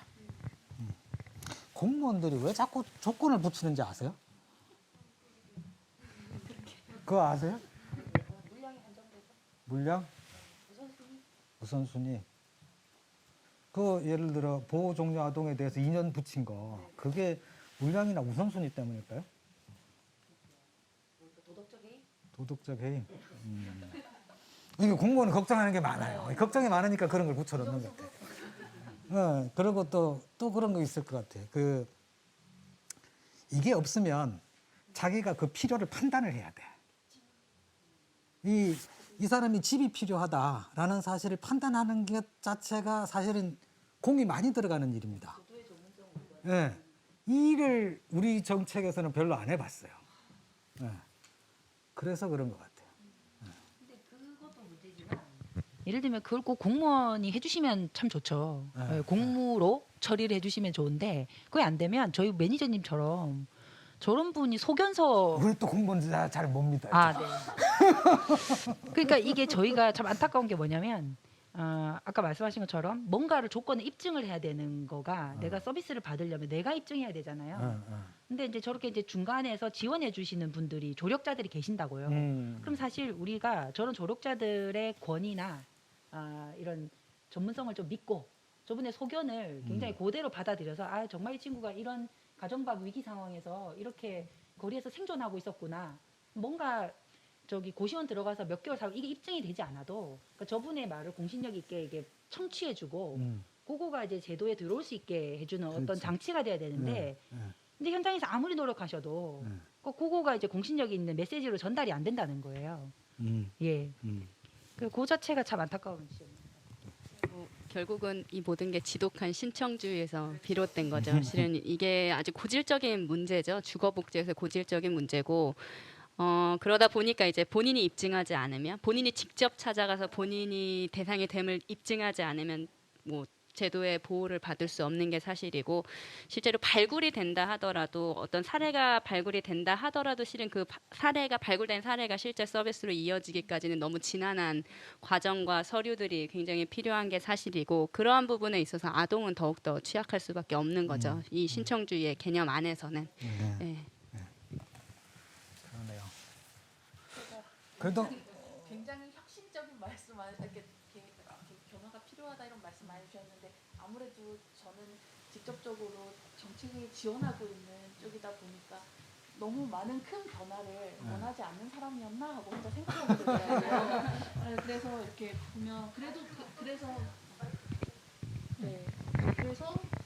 저희가 저는 제가 스스로 약간 반성을 좀 하면서 스스로 반성을 하면서 그렇게 그래도 느끼셨다면 미안합니다. 아닙니다. 그래도 작년부터 조금의 변화, 아까 나이 제한과 관련해가지고 실은 이 고민의 시작이 모든 청소년들에게 주거권은 당연한 권리이기 때문에 열어놔야지라기보다는 저희 그 LH에서 모든 지침이 다 만 19세 기준으로 아까 좌장님께서 말씀 주셨듯이 성인을 기준으로 되어 있었는데 보호 종료 아동들은 만 18세가 되면 그때부터 보호 종료가 될 수 있거든요. 그래서 실은 이제 내년부터는 그 지침을 만 18세로 한 살 끌어내리는 형태가 이루어졌습니다. 내리는 김에 확 심중처럼 내리지.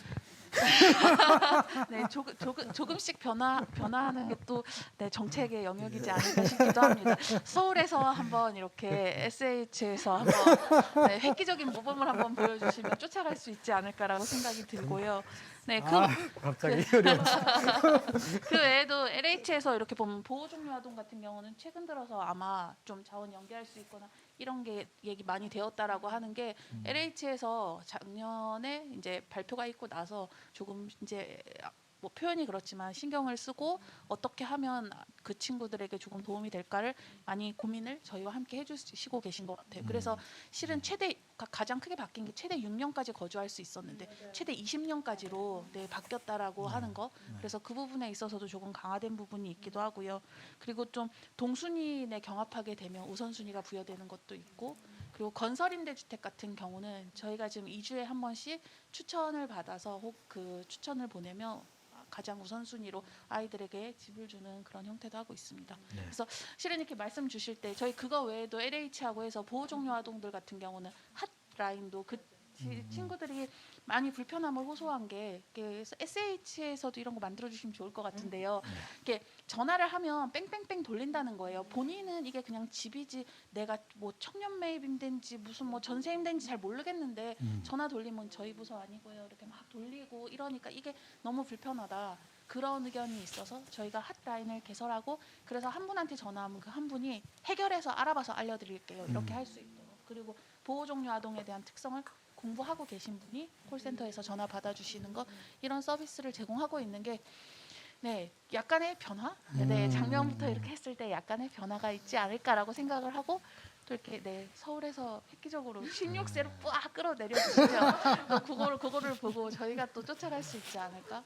아까 말씀 주셨는데 이렇게 박사님께서도 이게 분리해서 생각하기는 싫지만 현재 상황에서 여가부에서 있는 쉼터의 아이들과 보호 종료 아동들이 비교되어 있고 심지어 지금 거리에 있는 친구들은 여기에서 보면 더 지금 소외되어 있는 것 같아요. 제가 아까 말씀드렸지만 참 저희 보호 종료 아동들도 지금 너무나 지원이 부족하고 더 필요합니다라고 하는데 이상하게 쉼터 심지어 이렇게 거리 밖까지 오게 된 부익부 빈익빈 이런 얘기를 듣더라고요. 여기에서 지금 보호 종료 아동들은 좀 자원이 있는 것 같아요. 이게 근데 아니거든요. 지금 그래서 보면 저는 이제 비교군이 물론 장기적으로는 통합해서 같이 가야 되겠지만 그게 아니라고 한다면 비교군으로서 지금 현재 역할에서 이렇게 끌어나가 줄 수 있는 그런 역할도 필요하지 않을까라고 생각합니다.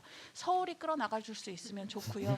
저희도 또 끌어나가 줄 수 있으면 그래서 그 형태대로 상향 평준화해서 지금 여기에 소외되어 있는 친구들도 다 함께 갈 수 있는 그런 방안도 같이 고민되면 좋지 않을까. 그래서 콜센터도 지금은 보호 종료 아동들 핫라인이지만 그와 관련해서 거리 밖 청소년이라든지 지금 쉼터에서 퇴소한 친구들은 더 특성이 있으니까 그들의 특성을 이해한 콜센터의 상담원이 전화를 받아주시고 이런 제도들도 좀 확대될 수 있으면 좋지 않을까 생각을 합니다. LH가 조금 하네요. 이게 이 문제에 대해서 사실 관심을 갖고 이렇게 들여다보면은 조금씩 하게 되는 것 같아요. 예. 저한테 뭐 자꾸 뭐가 오는 것 같아서 빨리 주제를 바꾸려고.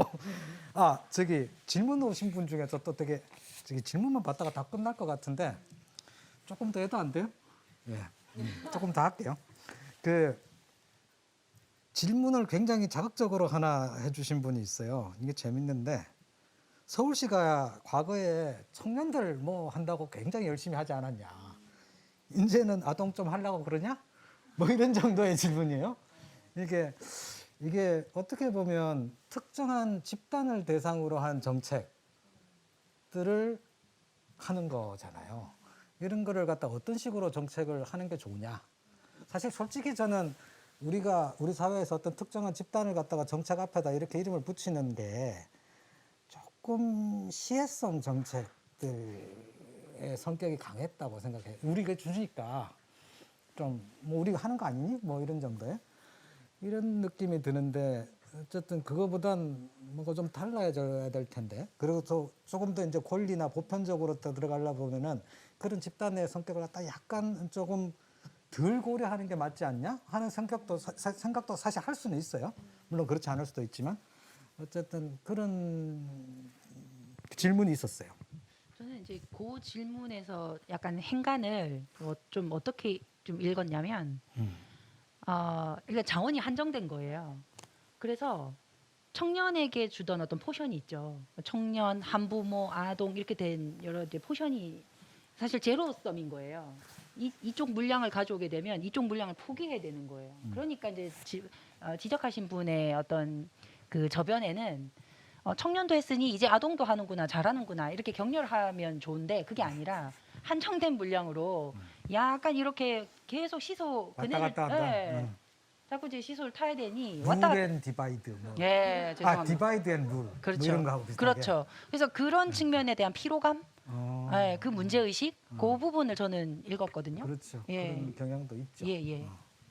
혹시 이 부분은 실은 이제 공공임대 확대 계획에서도 똑같이 나타나는 문제인데요. 이제 공공임대가 뭐 몇만 호 늘어난다라고 했을 때 이제 그 포션을 가지고 각각의 입장에서 굉장히 날을 세웁니다. 그러니까 뭐 신혼부부, 청년, 그 안에는 뭐 주거취약계층에서 노인, 뭐 장애인. 실은 이제 말씀하신 것처럼 한정된 자원에서 이제 나는 이만큼 갖고 너는 이만큼 갖고 네가 이만큼 가지니까 나는 이만큼 잃어버렸고 이런 어떤 그 기세 싸움들이 계속 일어나다 보니까 실제로 나를 세우는 경우들 뭐 다른 토론회 가서도 볼 수가 있고요.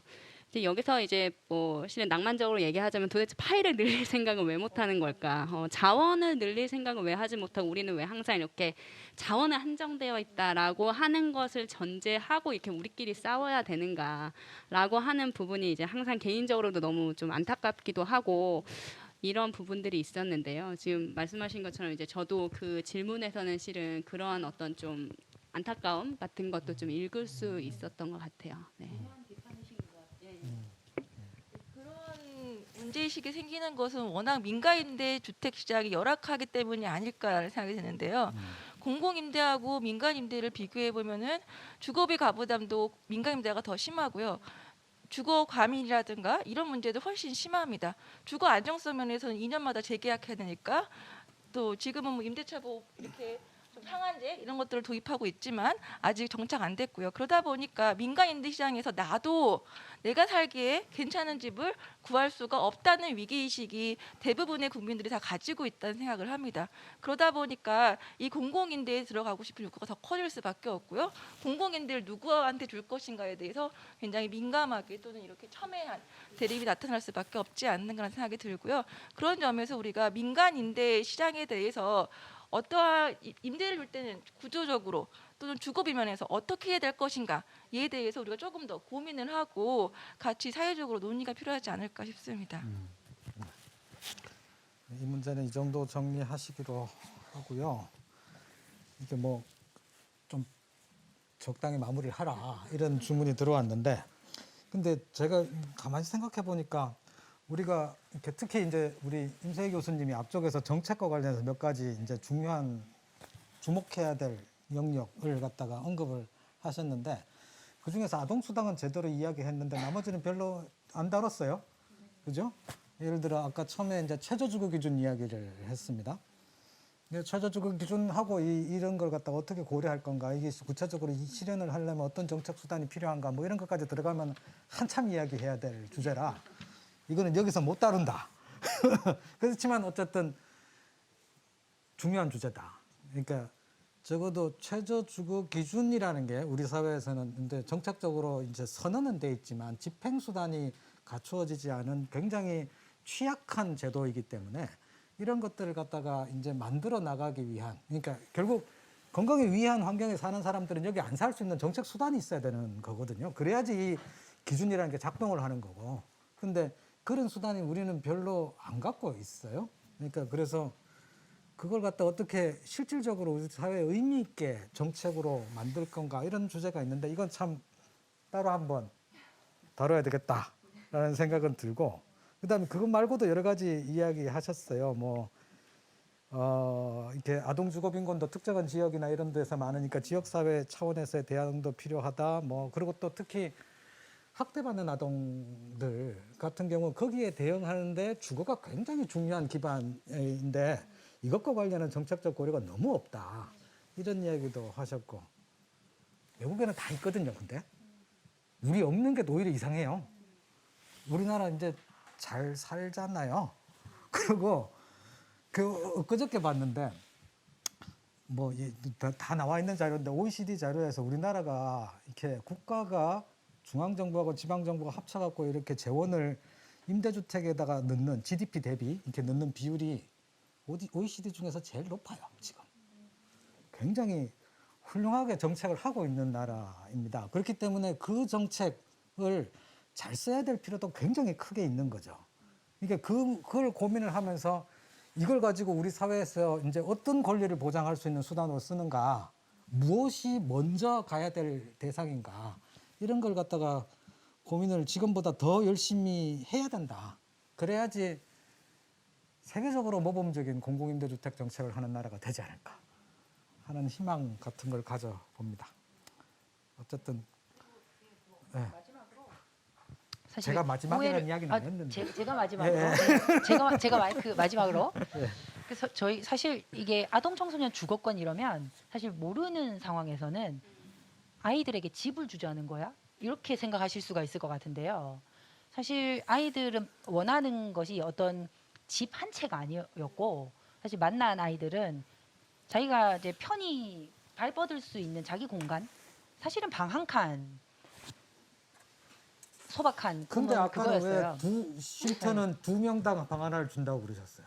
아니요, 2명당 그거는 이제 개별 시설 여건에 따라서 다 다른 아니 상황인데요. 거기도 과감하게 한 개 네. 줘야 된다 이렇게. 지금 얘기하더라고요. 그렇죠. 이제 현재는 지금 시설 그 설치 한개 줘야 기준에는 되죠, 그죠?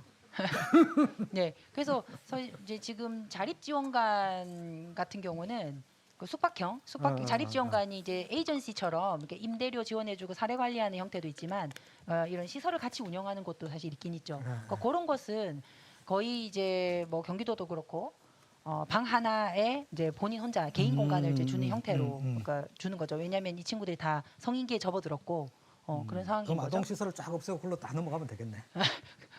글쎄요. 그래서 위험한 발언이십니다. 시설을 없앤다기보다는 개선해 나가야 되는.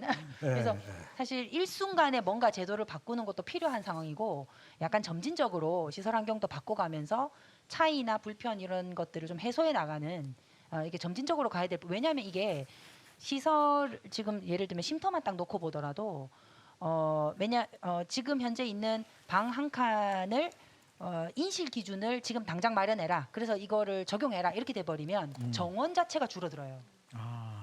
네. 그렇죠. 그럼 시설 정원이라는 문제는 종사자 배치 기준하고 또 연동돼요.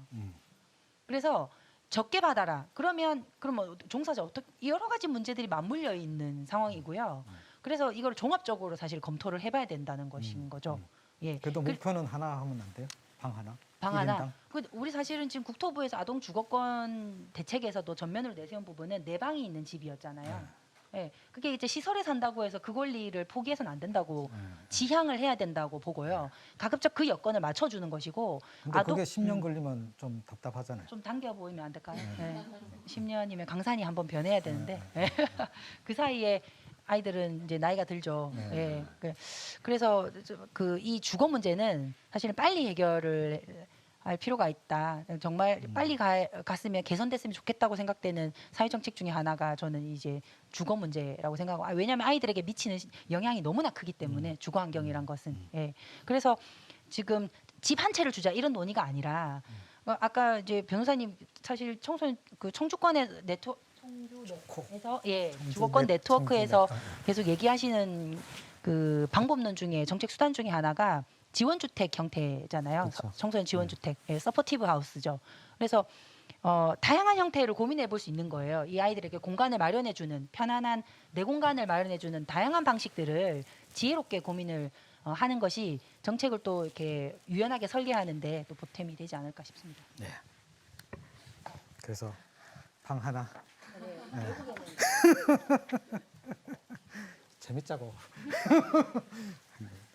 그러면 이제 좀 시간이 이제 1시간 반 가까이 돼서 이제 적절히 마무리를 했으면 좋겠는데, 그 앞쪽에 한 2가지 질문을 갖다가 여기서 제가 안 다뤘습니다. 뭐냐 하면 아까 누가 책임지는 주체가 되어야 되는가. 이거는 우리 이야기하면서 한 반 정도는 답이 나온 것 같습니다. 근데 이거는 좀 실제로 해가는 과정에서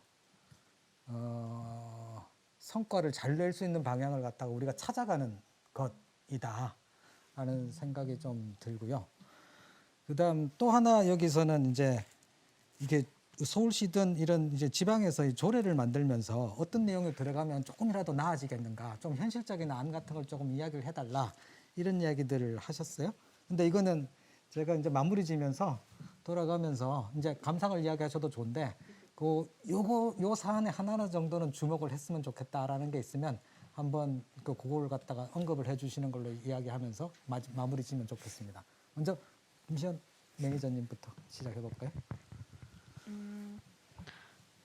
어떤 그런 시설, 국가에서 만든 시설이나 그런 보호 체계에 좀 밖에 있는 청소년, 그러니까 거리에 있는 청소년들도 고려를 해서 뭐 그런 것들을 마다 생각해 주셨으면 좋겠고, 그런 이들이 있는 것도 알아주셨으면 좋겠다는 거 마지막으로 말씀드리고 싶어요.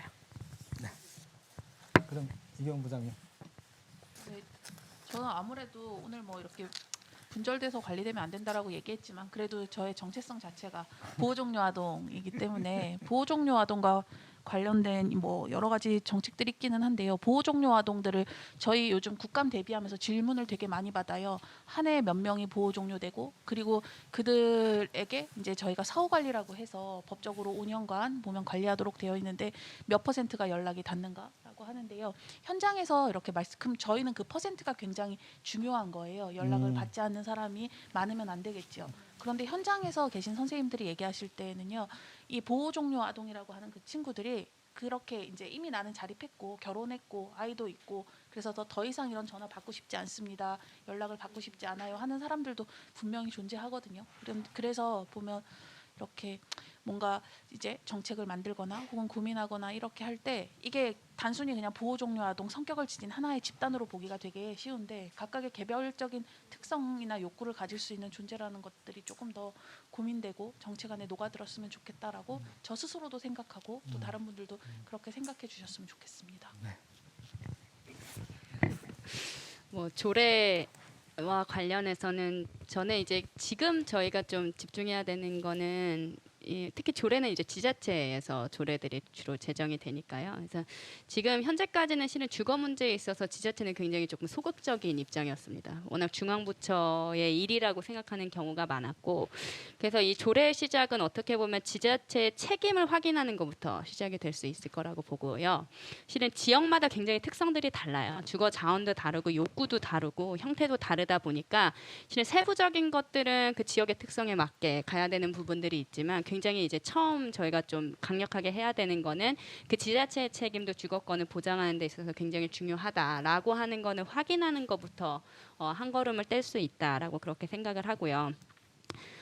오늘 전체적인 이제 뭐 토론들을 쭉 들으면서 이제 제가 개인적으로 들었던 생각은, 이제 쉼터 아동도 마찬가지고 시설의 아동, 모든 어떤 아동들의 주거권을 다룸에 있어서 저는 아동들의 자유가 굉장히 중요하다라는 생각이 계속 들더라고요. 그러니까 뭔가 선택할 권리, 선택할 자유, 그리고 자신의 어떤 삶을 원하는 대로 디자인할 수 있는 자유, 이러한 것들이 실은 이 주거라고 하는 부분들에 녹아 내려가 있어야 될 것 같고요.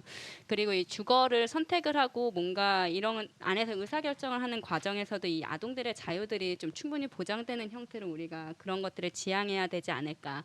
굉장히 이상적이고 추상적인 말 같지만 실은 저희가 이제 방향점을 어디에 찍느냐에 따라서 디자인되는 거는 굉장히 달라질 수 있기 때문에, 적어도 이제 저희 안에서는 방향점을 거기에 찍고 그런 쪽으로 디자인이 될 수 있도록 다 같이 이제 그래도 좋은 분들 이렇게 모이셨으니까 같이 이제 많이 노력을 하는 것이 이제 저희한테 남겨진 숙제인 것 같습니다. 네. 실은 국가와 지방자치단체의 주거권 보장의 의무를 주거기본법에서 분명히 규정을 하고 있습니다. 주거기본법이 제정된 지 몇 년도 안 됐지만요. 근데 이 주거기본법을 중심으로 실은 아동복지법, 청소년기본법들이 다 아동과 청소년의 주거권과 관련해서 무엇을 할지에 대해서 조금 법안에 포함시킬 필요가 있다라는 생각을 하고 있습니다. 또 하나는 실은 주거기본법에도 있는데요. 주거복지센터에 대해서 이야기를 하고 있습니다. 지금 서울시는 많이 노력하셔가지고 시군구 단위로 모두 주거복지센터가 있고요.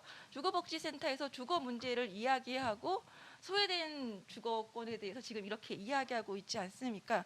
그것처럼 실은 서울뿐만 아니라 경기도, 전라도, 경상도 다 주거빈곤의 문제는 있습니다. 저는 이 문제를 같이 고민하고 행동할 사람들이 먼저 있어야지만 이 문제가 해결된다고 생각하거든요. 그런 면에서 같이 고민하고 같이 행동할. 왜냐하면 주거권은 그냥 정책만 있다고 실현되지 않기 때문입니다. 우리가 주거 상향 이동 포천시 연구했지만 진짜 주거 상향 이동하게 하는 게 진짜 어렵습니다. 그래서 그런 같이 고민하고 행동할 수 있는 그런 인력과 조직을 좀 만들어 주시는 것부터 시작하면 어떨까라는 생각을 합니다. 저 같이 연대해야 된다는 말씀에 대해서 정말 공감하고요. 그리고 사실 지금 청소년 복지 지원법 상에 자립 지원이라는 구체적인 그 조항이 없어요. 그러니까 시설, 그러니까 청소년 쉼터라든지 자립 지원관에서 시설의 역할과 기능 중에 자립 지원이 명시돼 있을 뿐이지 주거 지원은 더더욱 없고요. 그래서 이제 여성가족부도 사실 이런 문제에 대해서 인식을 하고 지금 이제 법령 개정을 또 준비 중에 있습니다. 그래서 위기 청소년의 사실 이제 거리에 이런 청소년들이 다 위기 청소년이죠. 그래서 그러니까 시설에 들어온 혹은 보호 체계에 포착된 아이들만이 아니라 위기 청소년 범위는 사실 법령의 2조에 굉장히 브로드하게 명시가 되어 있기 때문에 그 친구들이 결국에 어쨌든 포착이 되면 어떤 에이전시든 포착이 되면 결국에는 주거 지원을 포함한 포괄적인 자립 지원을 받을 수 있도록 이제 법에서 그것들을 좀 구체화해 나가는 그런 부분들을 우선 정비를 해서 보조를 같이 맞춰 나가야 된다 이렇게 생각을 하고 있습니다. 네. 그리고 보면 결국에는 이렇거든요. 한쪽에서는 위기 청소년들 막 발굴해요. 아울리치 찾아내는데 서비스가 허술해요. 그래서 애들 다 중간에 다 누수가 되죠. 근데 그 중심에는 저는 이제 주거 문제에 대해서, 그러니까 권리로서 접근을 하게 되면 결국에는 아이들이 스스로 찾아오는 그 결과도 있지 않을까. 예. 그러니까 결국에 찾고 발굴하고 공급자 중심에서 줄 수 있는 서비스만 줄 것이 아니라 수요자 입장에서 이렇게 주거 문제를 생각을 한다면 위기 청소년의 이 문제를 좀 더 획기적으로 풀 수 있는 그 터닝 포인트가 되지 않을까 싶습니다. 예. 네, 저는 오늘 발표 준비하면서 사실은 어디서부터 설명해야 될지 제가 좀 고민했던 것 같아요. 그러니까 왜 나오는지부터 이야기를 해야 하는지, 나왔으면은 잘 들어가야 되지 않냐는 질문들이 있으면 어떡할지, 그러니까 청소년에게 주거를 준다는 것에 대해서 또 이제 약간 의아해하시면 어떡하지? 뭐 이런 것부터 시작해가지고 되게 좀 걱정도 많이 되고 외로운 마음이 들기도 했었는데 오늘 막상 와서 이야기 들어보니까 아동의 주거권을 보장하기 위해서 더 넓히기 위해서 우리 모두 되게 같은 마음을 가지고 다각도로 다양한 상황에 놓인 아동의 주거권, 그 아동들의 다양한 욕구에 맞춰서 각자의 분야에서 되게 많은 고민과 연구를 하고 계시고 또 이제 실행하고 계시다는 이야기들을 들을 수 있어서 굉장히 의미 깊었었던 것 같고요. 이렇게 좀 민간에서도 지금 뭐 공적인 이제 공공에서 할 수 없는 시도들을 민간에서 사실 하고 있는데 예를 들면 탈가정 청소년들의 대안 주거인 뭐 이상한 나라 같은 자립캠 같은 곳들에서도 이제 공공에서 할 수 없는 시도들을 민간에서 하면서 그것에서 발생하는 변화들을 목격하고 있고 그 변화들을 좀 청소년의 입으로 혹은 이 활동가들의 입으로 세상에 알리는 일들을 많이 하고 있거든요. 또 아동권리보장원에서도 지금 조금씩 다양한 시도들을 해 나가시면서 좀 결국에는 보호 종류 아동을 넘어서서 사실 보호 종류 아동이라는 것은 언젠가 시설에 들어갔기 때문에 보호 종류 아동이 되잖아요. 근데 언젠가 시설에 들어가지 않아도 되고 보호 종류 아동과 그렇지 않은 아동의 구분이 없어지는 사회가 결국에는 와야 된다고 생각하는데 그래서 이런 각자의 영역에서 이렇게 해나가고 있는 변화들이 모여서 결국에는 좀 아동 주거권을 더 폭넓게 보장받고 이야기할 수 있는 사회가 올 수 있을 거라는 생각이 들고 아까 말씀하셨던 한라인 같은 건 너무 되게 좋은 거예요. 사실 거리 청소년들이 가장 어려워하는 부분이기도 하고 실제로 저희 활동가들이 전화해봤을 때도 뺑뺑 돌려가지고 하루 종일 한 군데도 통화할 수 없었던 적도 많이 있었거든요. 청소년이 하기엔 정말 어려운 일인데 이런 시도들 같은 것들도 좀 이렇게 아동권리보장원에서 시작했으니까 이제 다른 곳들에서도 이런 시도들 여가부에서도 시도할 수 있을 것 같고요. 그래서 조금 우리가 다양하게 얽힐 수 있는 가능성을 오늘 보았다고 생각이 듭니다. 감사합니다. 이제 제가 마무리하고 이제 끝낼게요. 박수는 그때 치시는 거예요. 저는 이제 그 시설에서 방에 CCTV가 돌아가는 줄 몰랐어요. 깜짝 놀랐습니다. 어떻게 거기서 잠을 잤을까? 그러면 안 되는데. 이게 우리가 참 모르는 사실들이 참 많은 것 같아요. 이게 어떻게 집을 나오는지, 그들이 어떻게 거리에서 있는지, 지하철방에서는 또 어떻게 사는지, 그 잘 모르고 이때까지 지냈다 이런 생각이 들고 그런 관심이 이게 좀 조금 더 생기는 게 참 중요하겠다 생각이 됩니다. 그리고 이제 끝으로 그 아까 저기 우리 초록우산에 계시는 분들하고 이야기를 했는데 이런 토론회를 갖다가 여기서 그치면 안 된다. 이렇게 몇 가지 이야기했어요. 정책 어젠다를 쫙 정리해서 담당 부처들한테 다 보내갖고 하는지 안 하는지 요구도 하고 뭐 그다음에 모니터링도 하고 이런 일을 해야 된다 하는 이야기였고 오늘 토론회가 잘 됐는지 못 됐는지 저는 잘 됐다고 생각하지만 어쨌든 이런 토론회를 한 10번은 해야 되겠다 이 이야기도 하셨고 그리고 뭔가 이렇게 실제로 뭔가 한 개라도 바꾸기 위한 액션이 필요한 게 있으면 한 놈을 잡아가지고 쭉 가서 그걸 결국은 바꾸게 되는 우리가 핵심적인 게 그게 만약에 그 연령을 갖다가 16세까지 아니고 18세까지 내리는 거라고 한다면 그걸 하나를 잡고 이렇게 쭉 가는 이런 종류의 작업도 적어도 몇 가지는 해야 된다. 뭐 이런 종류의 이야기를 제가 아니라 초록우산에 계시는 분이 이렇게 막 이렇게 하시는 걸 보고 야 아직까지 우리 사회는 가능성이 있구나. 이렇게 생각을 하고 앞으로 그런 일들을 하실 때 오늘 나와주신 것도 대단히 감사합니다만 이렇게 아까 엮어 놓는다고 그러셨으니까 잘 엮이셔서 뭐 만수상 뭐 드럼치기 뭐 이렇게 사는 것처럼 잘 살아봤으면 좋겠습니다. 자, 이것으로 오늘 종합 토론을 모두 마치겠습니다. 감사합니다.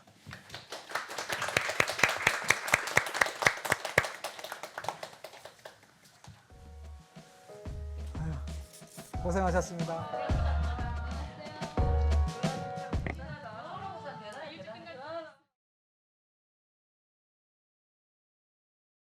우리 집에 왜 왔니 왜 왔니 왜 왔니 전기가 들어오지 않는 비닐하우스, 우리 집에 왜 왔니 왜 왔니 물도 안 나오는 컨테이너 박스, 우리 집에 왜 왔니 곰팡이로 가득한 고시원에 우리 집에 오라고 할 수 없는 우리나라 8만 6천 명의 아이들이 살고 있습니다. 초록우산 어린이재단